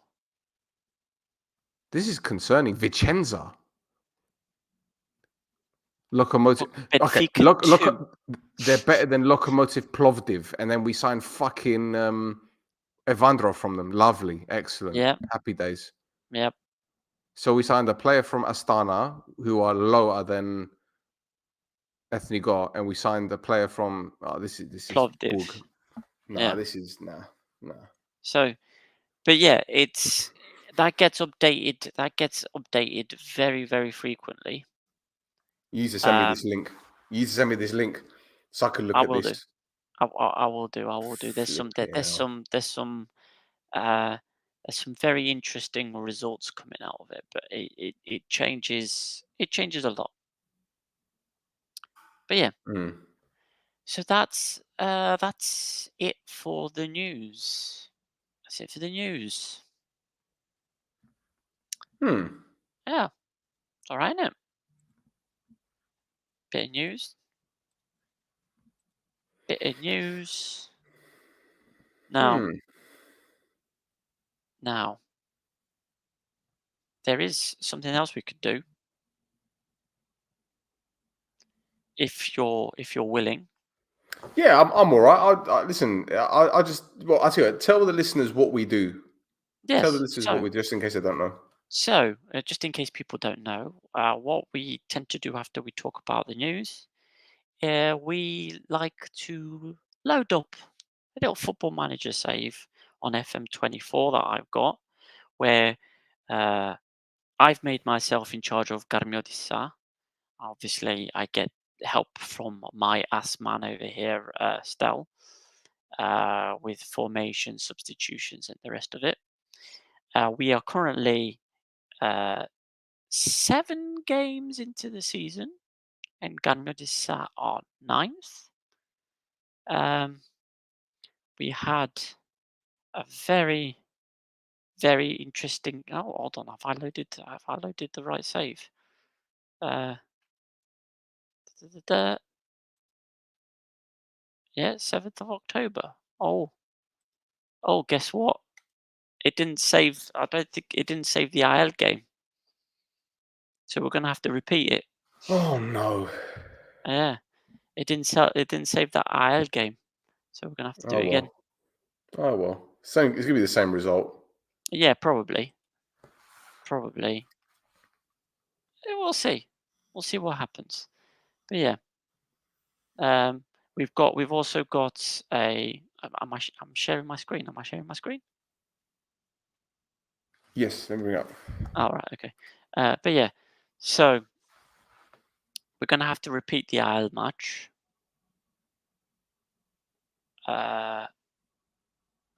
And prior to that, we're going to attend a little press conference where our friend Aphrodite from the Bano Bolemisia Football Chronicle is not going to ask us any questions, and she is going to be negative towards us. So let's go. Let's go see what she's got to say. This game sees Avram's return to his former club. How do you see him coping? Whatever the reaction he gets, I can't imagine it'll affect his performance. Benezet be going straight back into the team after injury, given his importance to your plans. Aphrodite's actually asked the question. Wow. She's actually asked the question. So this is the first time in what, 4 sessions of this that we've done that she's actually asked the question. So now I'm going to go with we want him back, but we should be patient. And it says it's negative. So let's see. How important is it that players like Konstantinos Mikhail are ultra consistent from one match to the next? Is dependable. Yeah, I'll say it's dependable. Right, there we go. Summary. Let's see. Aphrodite, unfriendly. Still unfriendly. All right. Surprise, Fine. surprise. Surprise, surprise.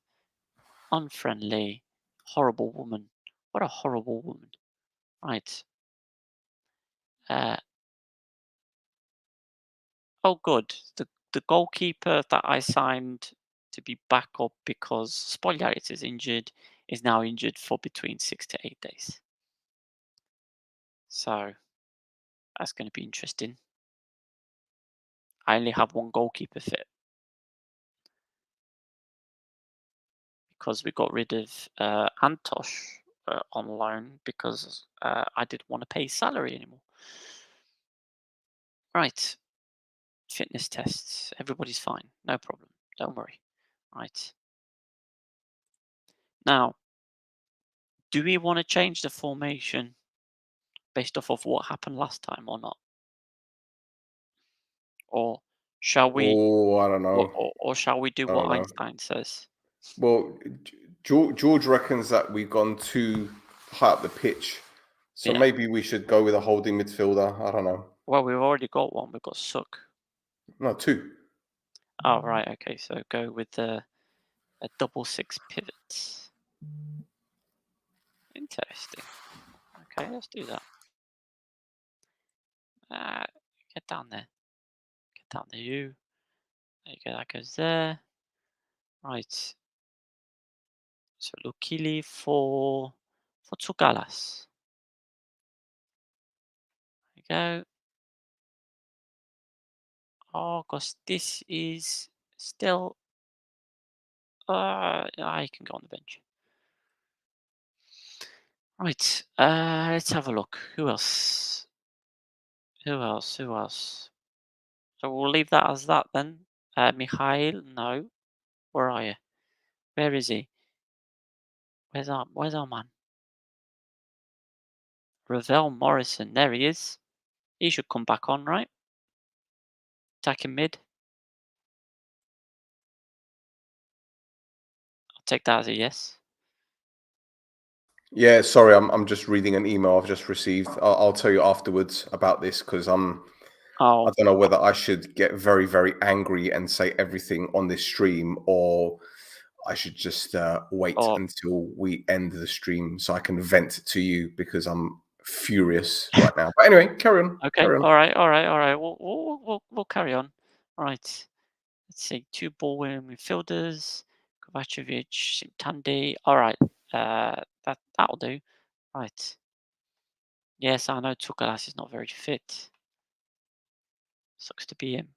Right. Ravel Morrison gets the 14. Numbers. Okay. Who's missing a number?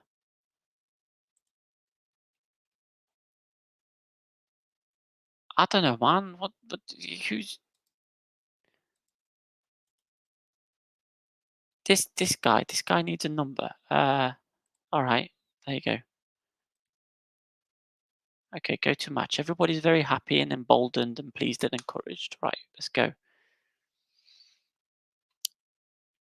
So I'll have been bossing. They've been doing very well in the league so far, despite the fact that they're sticking with Ezekiel Henty up front. But yeah, let's see how things go. We've got nothing. So the assistants recommended that we've got nothing to lose here. We know how good we are. Let's show everyone else what we're capable of. We're playing against the L away, so I say that's a good thing to do. It's been a tough run. Yep. How much has your recent poor form influenced the decisions to change things up tactically today?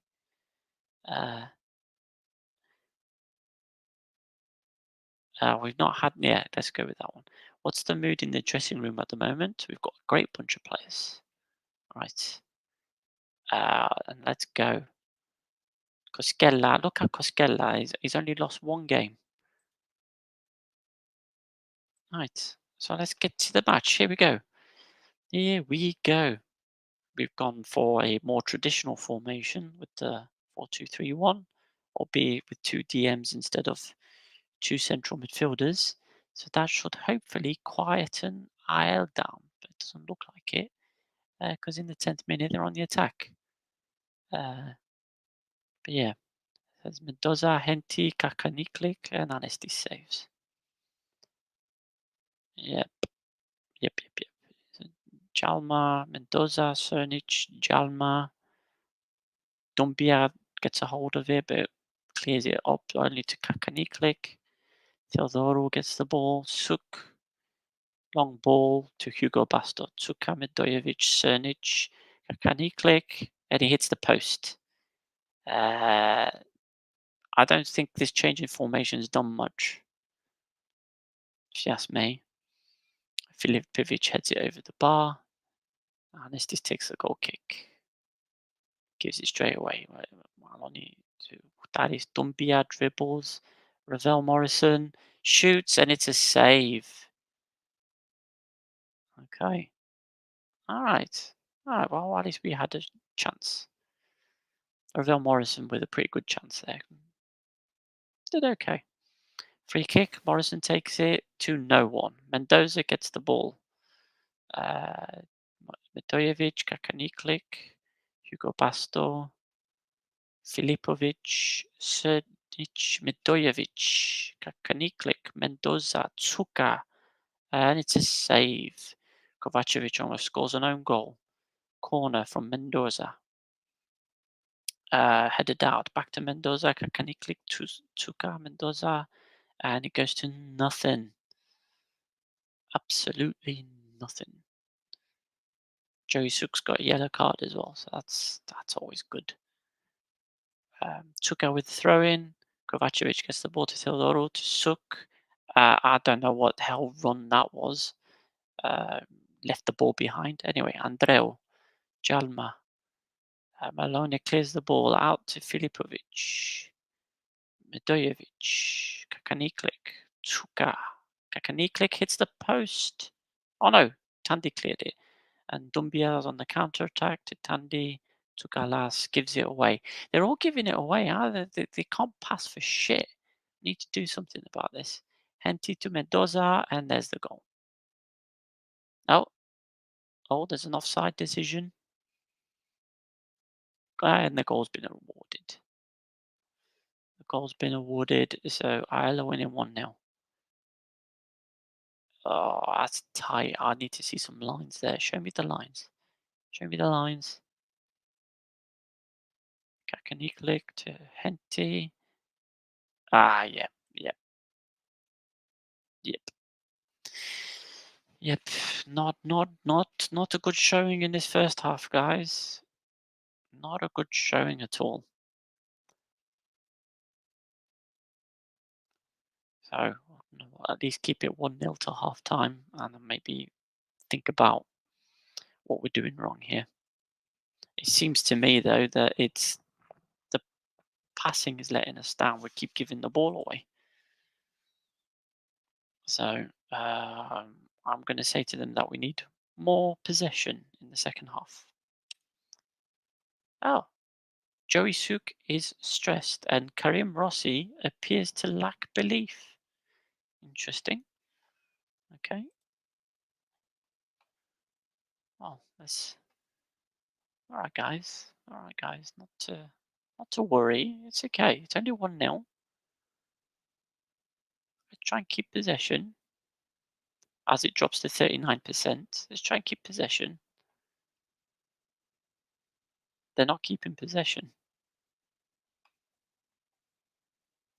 Okay, right. Let's think about this.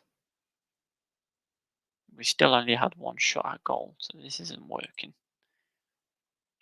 So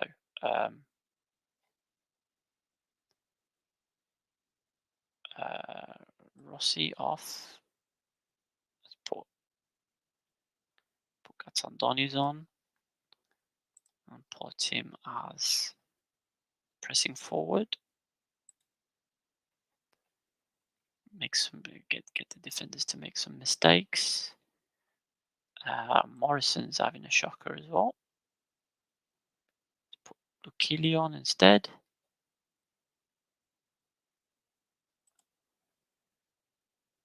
Yeah, that'll do. That'll do for now. We'll make some more changes in the 80th minute if it's not working.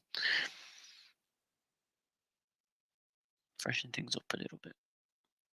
But before this is on, great. So Tsuga, Hugo Basto, Srnic, Andreu, and there you go. Baba Fodi scores the second goal. Ah, man. Well, at least it's not 4-0 or whatever it was when we did it last time. Let's change it up a bit. Let's do something crazy. All right. We are going to move Kovacevic and Tandy up. We're going to move your man, who's number 6, Joey Sook. Move him into defense. No, that's not what I wanted to do. Come on. Yeah, man. Move into the centre. Oh, piss off.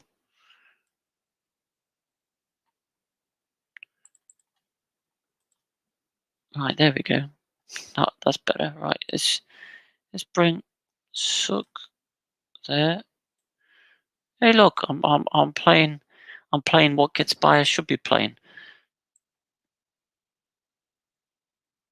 Anyway, and then Christofor. Right, Kovacevic, he needs to be. Let's put him on attack. Let's put Tandy on attack. There you go. Let's see what that does. And Sokalas isn't doing well either, so where's Andros? There you go. Let's do that. See what that does.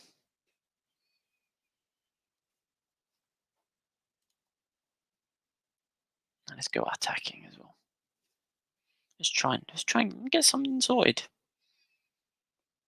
Let's go. Something. Oh well, I mean, at least the amount of shots went up. All of them were on target.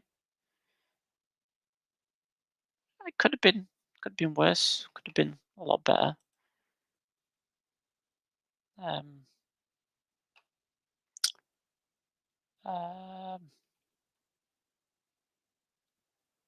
Yeah, I'll say that. All right, everybody lost focus. Good. Yes.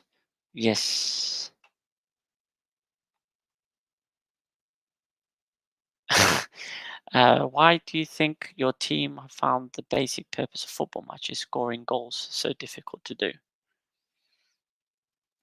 So, one of the things here says, I can say to them, at the next game, I'm considering asking the fans to put arrows around the opposition's goal to help my players. It can't do any harm.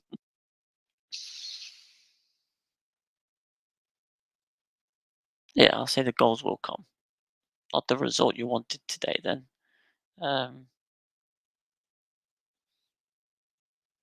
Hodgepodge. Oh, we are ninth still. Well, I'd say that's not bad. It's just that we're not scoring goals. That's the problem that we've got here. Let's see what Aphrodite has to say this time.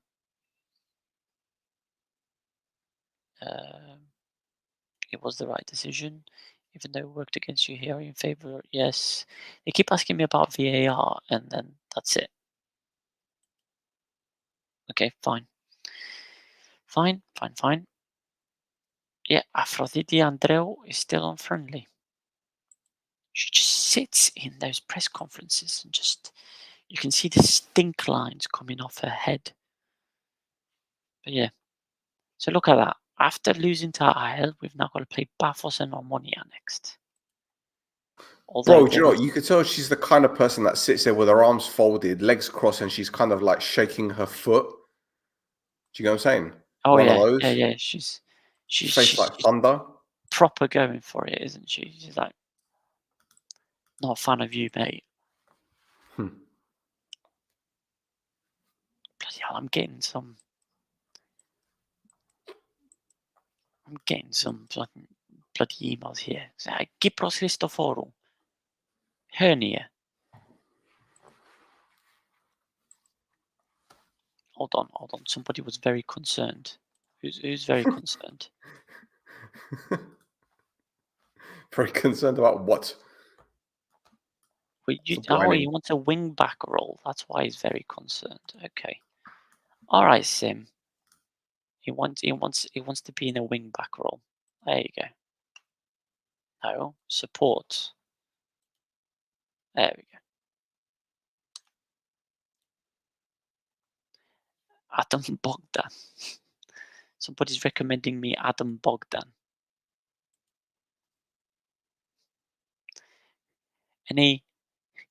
Does that say anything for you, Stel? Adam Bogdan? What? Somebody's recommending me I sign Adam Bogdan. Well, the goalkeeper Yeah. that plays for Bolton. Yeah. Fuck that. I'm just waiting. I'm just waiting for. Wait, has somebody signed Drazic? I thought I saw Drazic. So Costis is back. Good.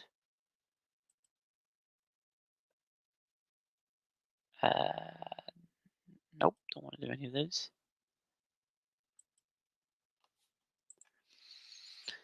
Right, we've got some team bonding in there. Hopefully that turns out to be a great idea.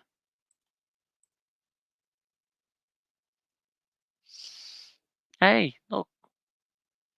Right, Morrison isn't the worst performer in training again. So that's good. It's probably because he's on international duty though. So yeah, that's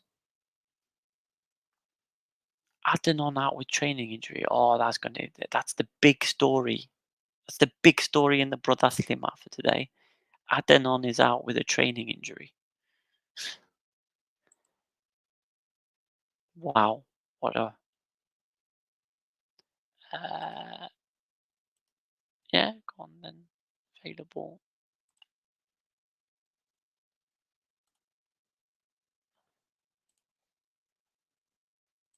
Come on.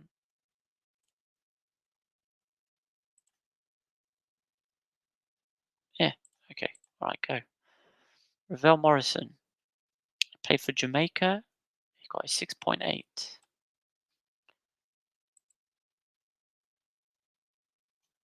Alright guys, come on.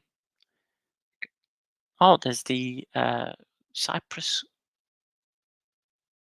Oh, there's 3 players are unhappy with training at the moment. Why is that? Why are you guys unhappy? Tsugalas, Muhtaris, and 4 others are unhappy with training.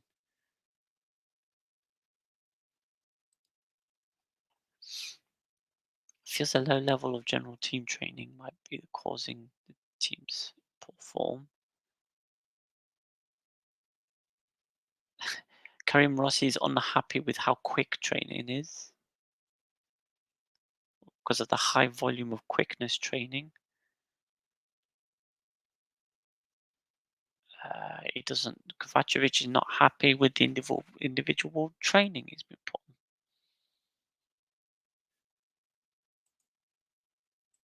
on. Okay. Well, sucks to be you guys, I guess. Right. Let's do the draw for the first round of the Cypriot Cup. Here we go. I've put it on automatic draw, so let's see. Doxa versus Enav Polis Chrysochous. Anorthosi versus Ermisa Radipo. Omonia Radipo versus Paralimni. Ayannaba versus Vigenis Morpho. Mehap versus Omonia 2 Electric Boogaloo. Othellos versus Nea Salamina. I'm going to end up with Ael, aren't I? Asil versus Xilodimbo. Agridas versus Carmiotissa. Oh, that's an interesting one. Baik versus Aris. Achironas Onisidlos versus Krasava. Bafos versus Beja. Oh, derby. Ael versus Olympiacos Lefkosia. So, Carmiotissa have got Agridas. That's going to be... that's going to be an interesting one, isn't it? That's going to be a very interesting one. Never. No, you don't. What you think will get the win there, do you? Yeah. Well, we'll see. Agritas, Acredes, sorry for Neil Lennon, so he knows who we're talking about. Oh my God, Costis is injured for 3 weeks.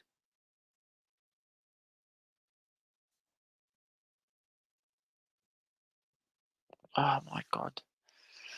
Who's the under-21s manager? I'm gonna get on. I'm gonna say what a shit he is. Under 21s. Oh yeah, he is a shit. It's Makridis. Hold on, can I? Oh, you used to be able to call a press conference about managers. You used to be able to call them shitheads for no reason. You can't do that now. Okay, fine.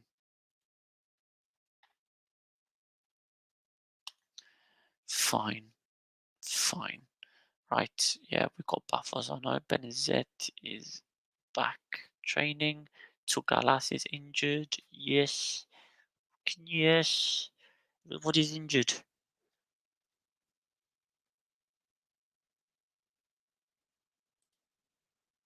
Everybody's injured. Ravel Morrison got an assist for Jamaica after coming off the bench. Oh, and yeah, okay, and Simtandi played for India. Okay, we're getting some players back from injury as well. What was that? Goggins highlights hinted danger. See, can we decide that? Okay, press conference for the game versus Bafor. Will you have Dion Malone available after international duty? He should be all right. You didn't have many players away during the international break. Surely that must be a positive thing from your perspective. That's a very good question, Aphrodite. That's a fantastic question. I think of all the questions that I've been asked so far, that is the best one. So I'll say I'll take it over losing half the squad because it's a positive thing. Oh, she has a second question. Do you have an update on Alexander Spogliaritis' injury? I'll say that I'm optimistic. Can Bojan Kovacevic earn a place in the team to play Bafos despite reports claiming he hasn't trained well recently?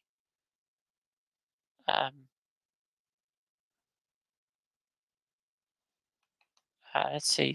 I just put something positive in there. Right. Yeah, still unfriendly. All right, Aphrodite. Fine. I'm trying to ingratiate myself with her, but she doesn't seem to be taking it, so I'm going to stop. Bandeli is the worst trainer of all of them, and then Ravel Morrison is the second worst. Right. And then after this save game, shall we do the Bafor game and then and then call it a night? Yeah, go on. Because and then we'll start with the Omonia game. Oh boy. Once I'm back from Gibro.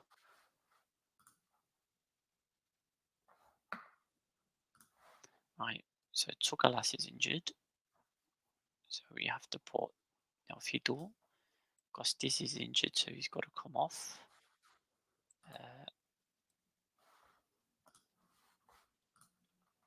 Cristoforo's injured, so he's got to come off the bench. Off the bench. Jesus Off the Christ. bench. There's no players. You haven't got any players. Okay. Spogliarity is still injured, man. Hold on. Who do I not want on here? Yep, right, there we go. Right, Rossi is going to put Catandonis on instead. Pressing forward. Attack. Teodoro. Oh, what happened there? Teodoro. There you go, inside forward support. There we go. Changed it up a bit. Brought those stars up a little bit. Right, okay, submit team. Now, Fido's not very... Oh, it's a match sharpness. It's okay. Why not? What have you done to him? Oh, it's because I've not been playing him. Oh, okay. Fair enough. I had to ask. What have you done to the poor guy? What's that? I was about to say, what have you done to the poor guy? I ain't done anything to him. Oh, Ravel Morrison is roused. Aroused again. Yeah. So, have Baffles made any weird signings? He's No. aroused. Although, I'm sorry, but I could never get over that. what, the roused? I know it's weird, right? Mm. Where's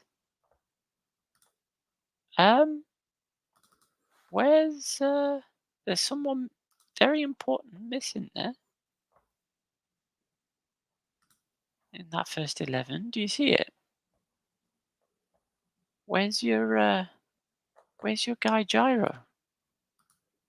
My guy? Yeah, he's not there. How about my guy? Gyro's not in Baffle. Where they sold him? I don't know. I'm gonna we'll look that up after the game. I don't Right. know. It's time to point. No, I'm not going to say that to him. Go out there and beat Baffle. Yeah, go out there. Go out there and nobody. Blah, blah, blah, blah. Go out there and show the world you've got what it takes. Look at that. Appeared inspired by Simtandi. Katsandonis appeared inspired. Ravel Morrison nervous. Yeah, the one with all the experience is the one who's nervous. Right. I don't know. He's human. A few more goals and you've been in a much better position, right? We need more goals. We've not been scoring. Why have you kept faith with Ravel Morrison despite a very clearly disappointing run of recent form on his part? He needs to be given the chance to face these sort of challenges head on. I trust him to do that. You seem happy to stick with your current approach despite recent results. What gives you confidence that things will improve? I know our quality. All right, let's go lose 8-0 to Buffalo. Well, like I said, I know our quality. So, let's see. It's 10 minutes and the Buffalo haven't had a shot yet. So, there you go. They've had a shot. It wasn't on target. So that's 20 minutes now. Tandy with the throw in. Ravel Dumbia, Neofido, Joey Suck, pass it, Malone. Gatsandonis gets crowded out. This is long ball. Yeah. Ivasic, long ball to Davo, and then this guy's it. Okay, good. No problem. Very good. You can keep skying it. No problem at all. 0.04 XG. I think that's just Ravel Morrison just shooting from the halfway line. Buckeye takes a long throw. Davo. And there's the goal. There's the first goal from outside the box. Look, no one's marking Davo. Like nobody was on Davo.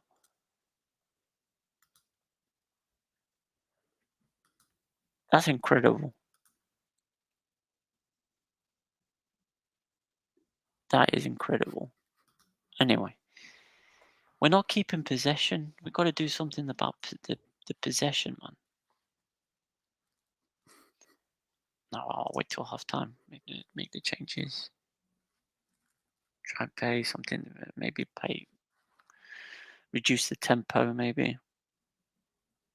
Teodoro. Neofido. Andreas Get in. Neofido. Get What a in. goal. Come on, England. Goldar gave it away. Teodoro, inside forward, crosses it in. Neofido, just outside the box, scores. Scores a lovely little goal. Ivosic, proving why he's not worth 2 million euros. So, okay. All right, that is not a disaster, lads. Well done. 1-1. Well done. I'm happy with your performance so far. There you go. Theodoro was positively chuffed. Okay. Do I want to change the tactics or do we just keep going? Punch him in the balls. We've not been keeping possession very well, so I think we need to do something about that. Reduce. Yeah, let's make it. Let's reduce the length of the passing. I should do it, right? You keep possession better if you play shorter passes. It's coming home. It's coming home. It's coming. Football's coming home. Come on, whoever's watching live. England are going to the Euros, man. No, they're not. I'm telling you. Oh, good. I'm telling you. What a goal to concede, man.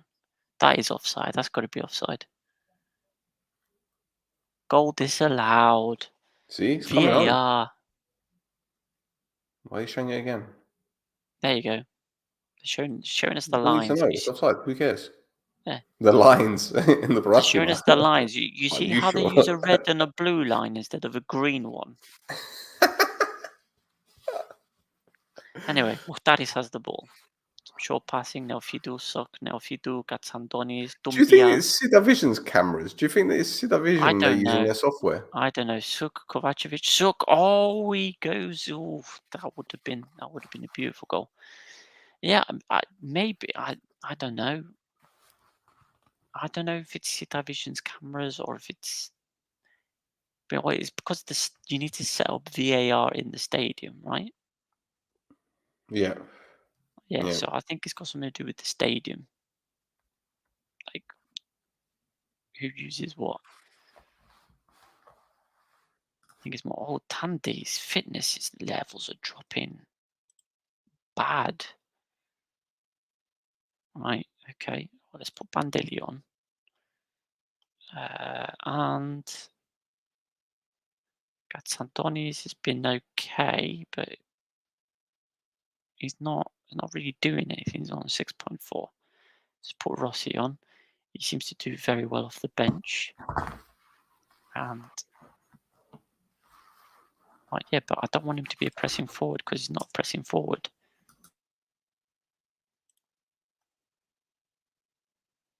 Play long balls. I thought we were trying to reduce the long balls. No, just hit them long. just hit long. Well, hold on. Let's Let get the to buffer, 85. let the buffer high line chase back to get the ball and tie them out. Oh, we've got a free kick. Wait, Ravel Morrison's white. Have you seen that? What? Neofidu, Malone. Where the fuck are they going? He's What are you giving doing? the ball away.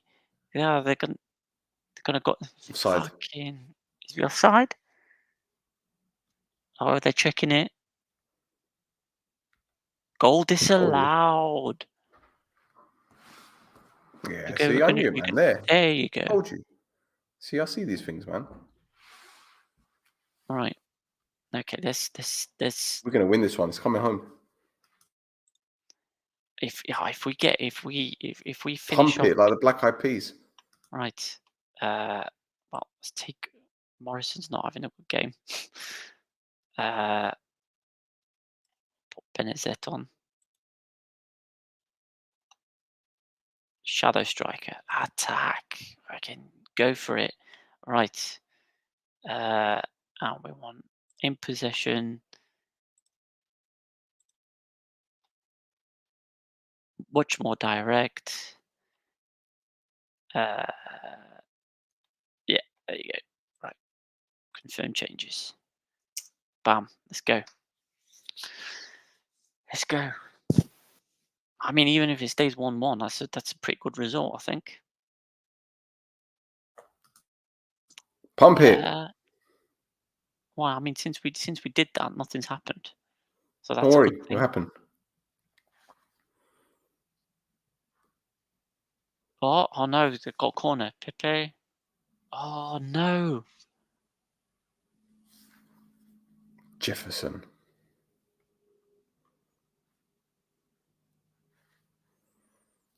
'94th minute.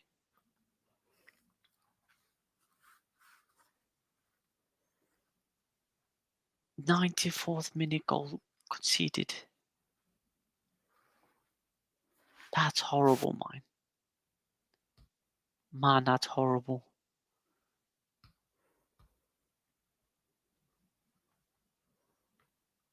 Oh, what do you do with that? What do you tell the players after that? What are the options? Well, the assistant recommends that I tell them I'm not happy with their performance, but I can't say Nah, that. man. I'll say,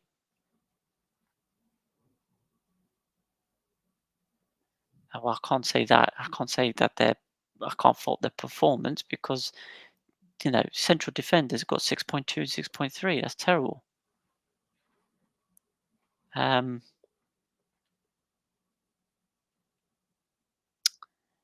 We were underdogs, and you gave it your best. Go on. Good effort. There you go. Okay, so good. They're not disappointed. Do you have anything to say about the amount of stoppage time added, costing your team a result in the process? Slate the referee.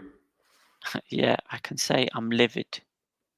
They conjured a number out of thin air, and it's cost us dearly. Go for it. What sort of reaction are you expecting after conceding to Jason Palacios, a late winner? You have to concentrate on turning the late negative into an early positive. Was Buffalo's late goals deserved? If I'm being completely fair, yeah, they deserved that. You were predicted by many to beaten heavily today, but only lost by 1 goal in the end. Is that performance you can take heart from? Our efforts cannot be faulted. Okay, now we're 11th. It's not great. Ooh, without winning 5. This is the kind of form that gets you sacked from Canada. Yeah. Who we got next? Omonia. Oh. Yeah. It has now been some time since you last tasted victory. How are the team coping with this poor run? I can see the players desperately wanting a win, and they will work harder and harder until they get it. We're all surprised to see Andras Neofito pop up with a goal, as you must have been too. While goals are obviously not normally part of his remit in the side, I did have a cheesy grin on my face when he got one at long last. Yes. What did I think of the goal? It got me up out of the dugout in a flash. It did. It did. I got out of my seat. What's the thinking behind your tactical approach? None of your business. It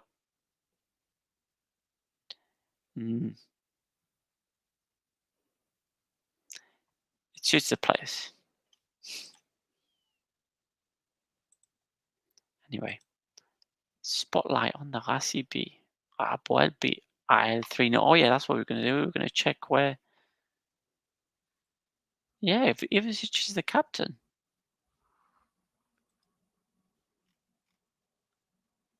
Gyro is unregistered. Why is he unregistered? He's gone on loan to. Who's that? It's some team in Brazil. AMG. Belo Horizonte. Because Football Manager doesn't have the rights to the Brazilian teams. They're all not named correctly. So is that like Atlético Mineiro or something? Belo Horizonte. What's this for? That's where Gyro is. Oh, okay. He's gone on loan. It's a weird transfer. Someone wants Onyé Valakari. Teams in Saudi. Right, let's go to the Omonia game, man. You sure? Yeah. Okay. Your ass manager's got an idea. Does he? Yes, I do. Oh, you've got an idea. Okay. Well, we should do it now rather than just before the game. Okay, so this is what you do. You go 4-5-1. You go 3 in the middle. What, like that? No, and then the 2 holding midfielders side by side. Yeah, there's the 2 holding midfielders. Yeah, can you put them next to the central midfielder? Oh, actual like 3 in the middle like that. Yeah, and then get your wingers in a 5 as well. Like that. Yeah, right. So who have we got there? You got Morrison, right? Morrison, can you give him a free roll? He's not good at it. Doesn't matter. Give him a free roll. Okay. Yep. Okay, right. And your centre forward, what instructions can you give him? Well, right now he's pressing forward on attack. Right, give him target. Attack or support? Yep. Basically support. Support, He yeah. needs help. Attack means that he's going to be he's basically going to be going out there and trying to get in the box. Yeah, go for that. Okay. Right, and also, 1 minute, no fiddle. Right, Sook, can you give him man marking instructions? Yes. Hold on. Stick him on the crybaby.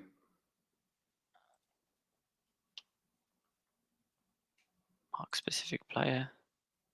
Who's the crybaby? Isn't Bezos there? It doesn't seem to be.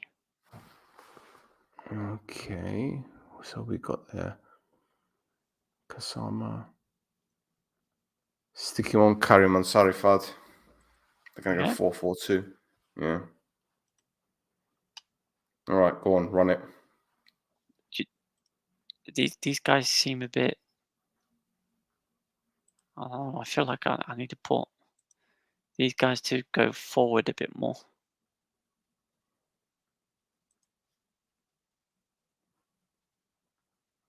Something like that. Yeah, go on. Or packing that midfield, huh? Mm-hmm. All about the smash and grab, mate. So do we because we've got slightly direct, do we want to bring that back in then? No. Leave it. Okay. I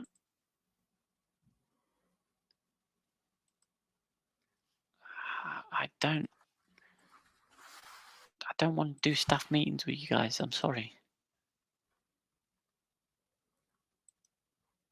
Cypriot Championship goal of the week. Andros Neofidou wins the best goal of the week. I'm being offered Alex Musunda. On His loan. agent is offering him to me.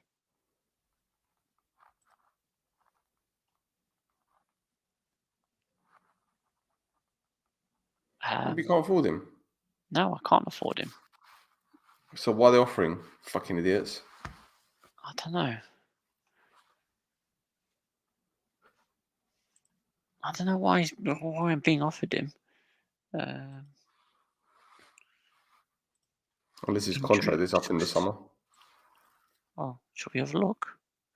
Well, I'm not even going to get him, am I? I'm not even going to be there in the summer. Yeah, expires 31st of May. I'll tell you what we will do is we will add him to the shortlist, so that when his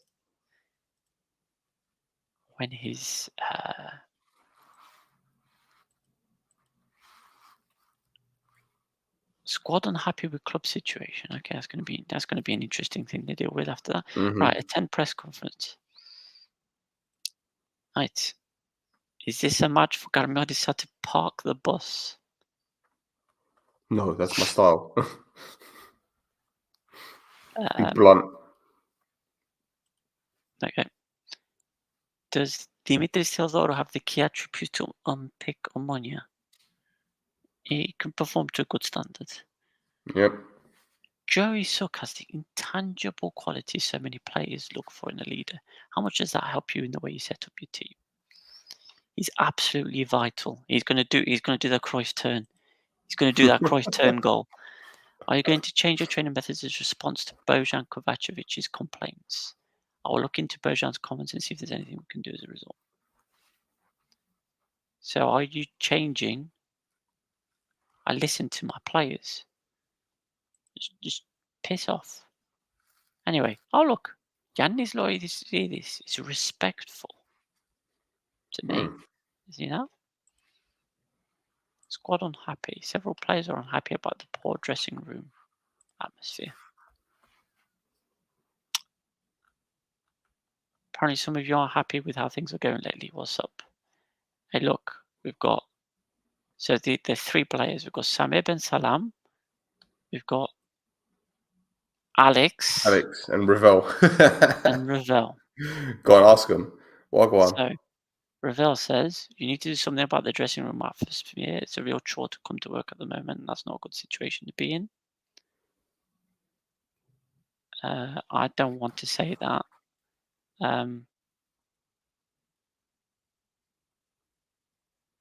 Well, complaining about isn't going to do anything.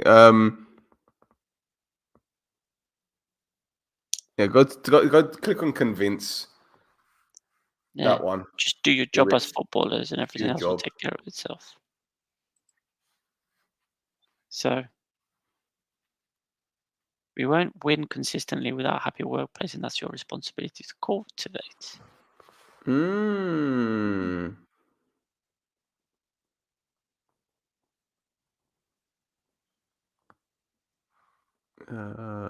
I don't want to sell players. No. Go to the one that says convince on the bottom left. I'm running a football one. team here, not a youth club. Go for it. Fuck it.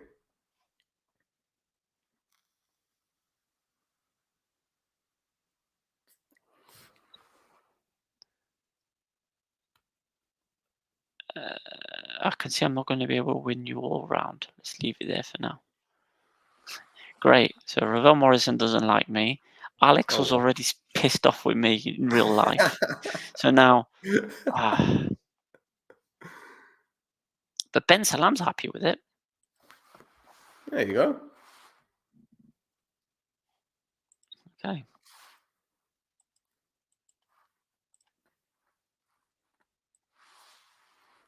Can I? Alex is still. How about try not being fucking injured anymore, so I can actually play you? That might help the situation. Alex. Right.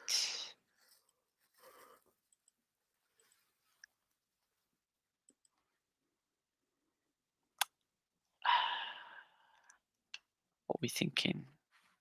Oh, he can't be there. We've got to take him off. Tsukalas injured. Costi's injured.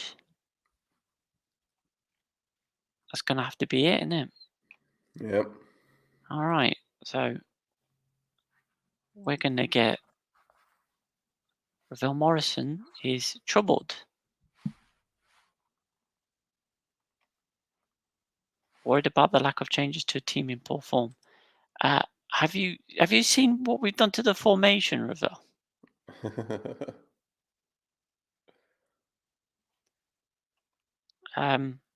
So, oh look, Joseph Kvida.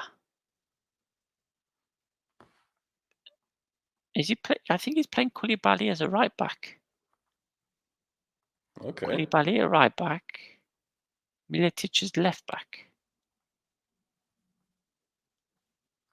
Right?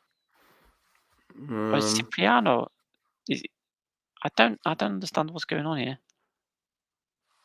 I don't understand what's going on with this formation. Kvida left back, Miletic right back. But Cipriano's playing. So it's 3 centre backs. Kvida centre back with Lang and Koulibaly, Miletic right wing back. I guess. Kusula, Kasama and Bash in the middle, and 5-3-2. Okay, interesting. Yeah, let's go with that one. seems relaxed. Josic seems to be playing a different position today. Why is that? It's important to have players like Joey who have the versatility. How are you approaching the task of breaching the first division's best defense? Oh my god. I don't think we need to do anything special. To Your team, quote Bone Crusher, never scared. your team ranks considerably low in the possession table. Are you prepared to suffer without the ball? I certainly don't believe it's an unsurmountable task. Right, let's go. Oh my god. How? No wonder they're not No wonder they conceding got the best goals. defense. Jesus Christ. What was that formation? So we're basically all piling that midfield up. So, okay, so Football Manager has got Kasama listed as Moretto instead of Kasama. And he scored. What the fuck? 38 seconds. What the Took fuck is going on 38 here? seconds to score. Gagulis to This Kasama. is mad. And Kasama rings around Kovacevic. Okay, all right, don't worry.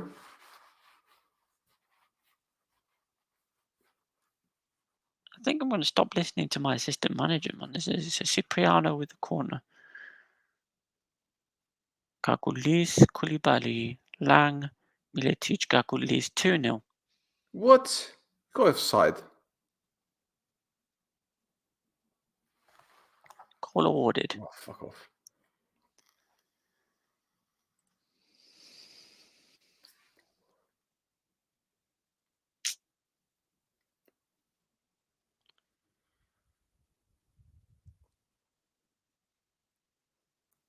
Nah, man, this isn't Omonia. This is Barcelona. What the fuck is going on?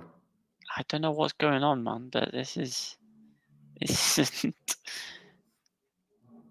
is going well. I'm gonna get fired.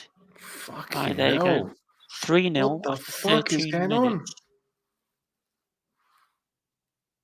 Re.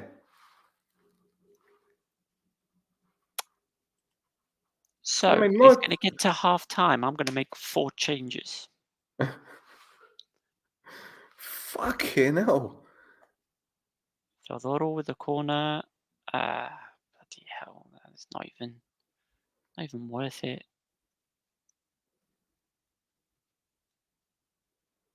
It's not even worth it, man. What are we doing here? Gagulis is prime fucking Messi. Look at that. He's got a goal and 2 assists.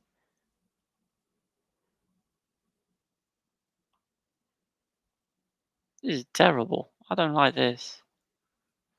Great way to finish.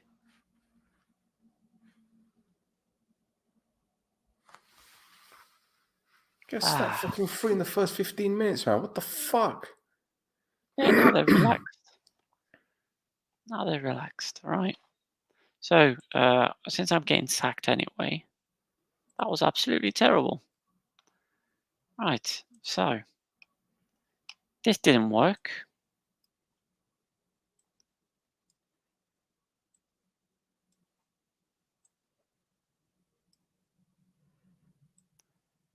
So let's go back to how we had it before. That's wild. Right. And let's have him doing pressing instead. Right, let's try and get something out of that. Oh, now he comes on. Fuck's sake.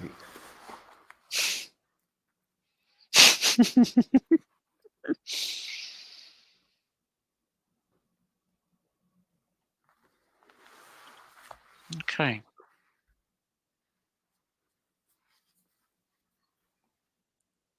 Gosulos. There you go. Rosal getting it, jumping in. Miletic, Lang, Bashiru, Cipriano. It's 4-0 here. There you go. Gosulos scored. of all the players as well. Captain Teflon. This is getting embarrassing. So, right, Teodoro's got a 5.9, so he's going in the bin. Morrison's going out on the wing. Killy, yeah, that'll do. Katsandoni is having a shit game. Rossi. When's FM25 coming out? November.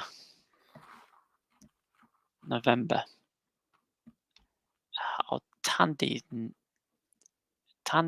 and Malone are both having shockers as well. Alright. No, I don't have anybody to take off for Malone.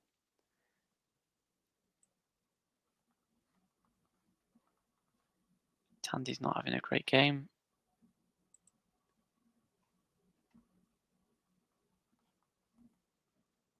Oh yeah, let's have that. Right.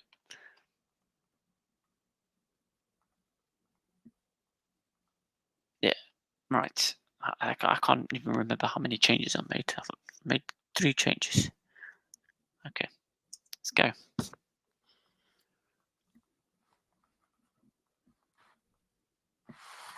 Now Fido, Malone, Suk, Rossi, Bandeli. Why'd you square it? I don't know. You just Fucking shoot. thought it'd be a hero. Rossi, come on, guys.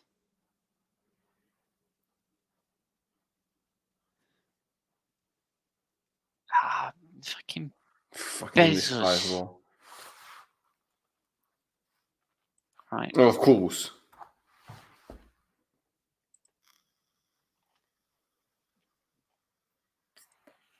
$5-0. This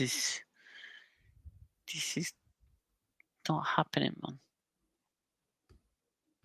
Honesty's got a 5.9. Fucking pack midfield to stop them from bypassing, and they fucking get in behind. And it's a fucking central midfielder that gives them the lead as well. Okay, there's look. He's white. He's white, right? Do you see that? Ravel Morrison is white. We need to check his passport. Yeah, I can't be Ravel.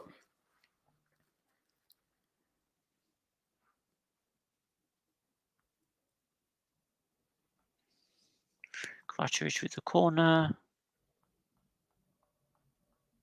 Okay.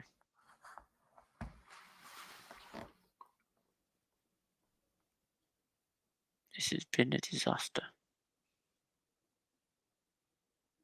So I'm going to get sacked, I think. Franson is on now. He's going to show us a masterclass as well on top of everybody else. Bezos. Fuck? Red, this is bonkers. We just walked past him.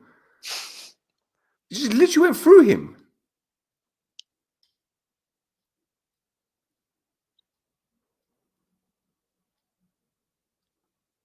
Imagine Militic getting a goal as well. Jesus Christ. 5-0. Am I even going to make it to the next game? Or are they just going to hand me my papers? I'm far from pleased from that result. So if the players aren't carrying out instructions, do you think they're lacking belief? I wouldn't say there's a lack of belief. I'm confident in their mentality, but we're not playing well.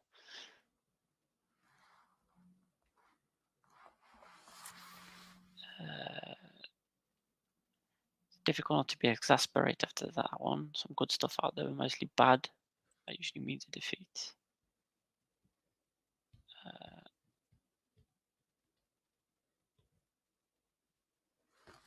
I'll let everybody else talk about that. I can't be bothered.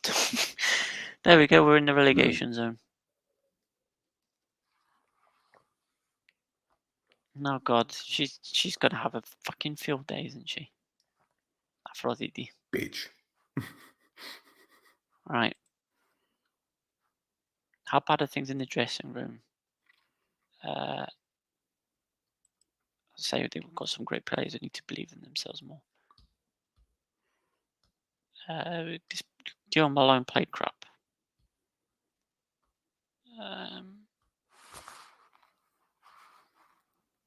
Fans are welcome to voice their opinion, but ultimately I make the decisions. Morale seems low right now. How can you turn things around? We'll find a way to lift morale soon. Got a high proportion of the goals in the early stages of either half. That one is changing to those roles. That old cliche of throwing enough mud at the wall until it sticks.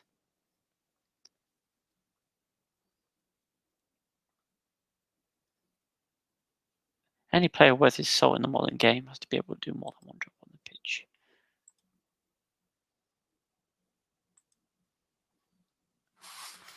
Bloody hell! Who are we playing next, man? I can't deal with any more. Agritas. I tell you what, right? Lose that game, and you're sacked, aren't you? Well, I think we better save that for next time, eh? Oh yeah. I think we better save that for next time. Jesus Christ! What a horrible turn of events that turned out to be. Right, save game. Let's make sure we save it. Yeah, save it. Well, look, that was an eventful end to our show, but I'm sure we'll turn things around. Well, for people who would be looking at this further, they will have to wait a couple of weeks. I'm going to be in Gibro for 2 weeks as of Wednesday next week. Nice. So if you see me out and about, come and say hello. Say hello. Say Yeah. hello. I'll have to get better on for This Is Mappa. Yeah, it's all right. I'll still write It's gonna some be fun. notes for you, so you It's don't. gonna be fun. Yeah, God, I exactly. hope nothing happens. I hope nothing happens. Everything's Anyway. gonna happen. Yeah. Fucking hell. Yeah. Anyway, guys, thank you for tuning in. Don't forget to like and subscribe and do all that good stuff. We're on Instagram and X at This Is Mappa. Got a website, NC Network, sc-network.com. Thasso is over here at Fles Cafes. I'm tired. Good night, You're guys. tired. That's why. Yeah. Hey. Bonne nuit. Bye. Bye.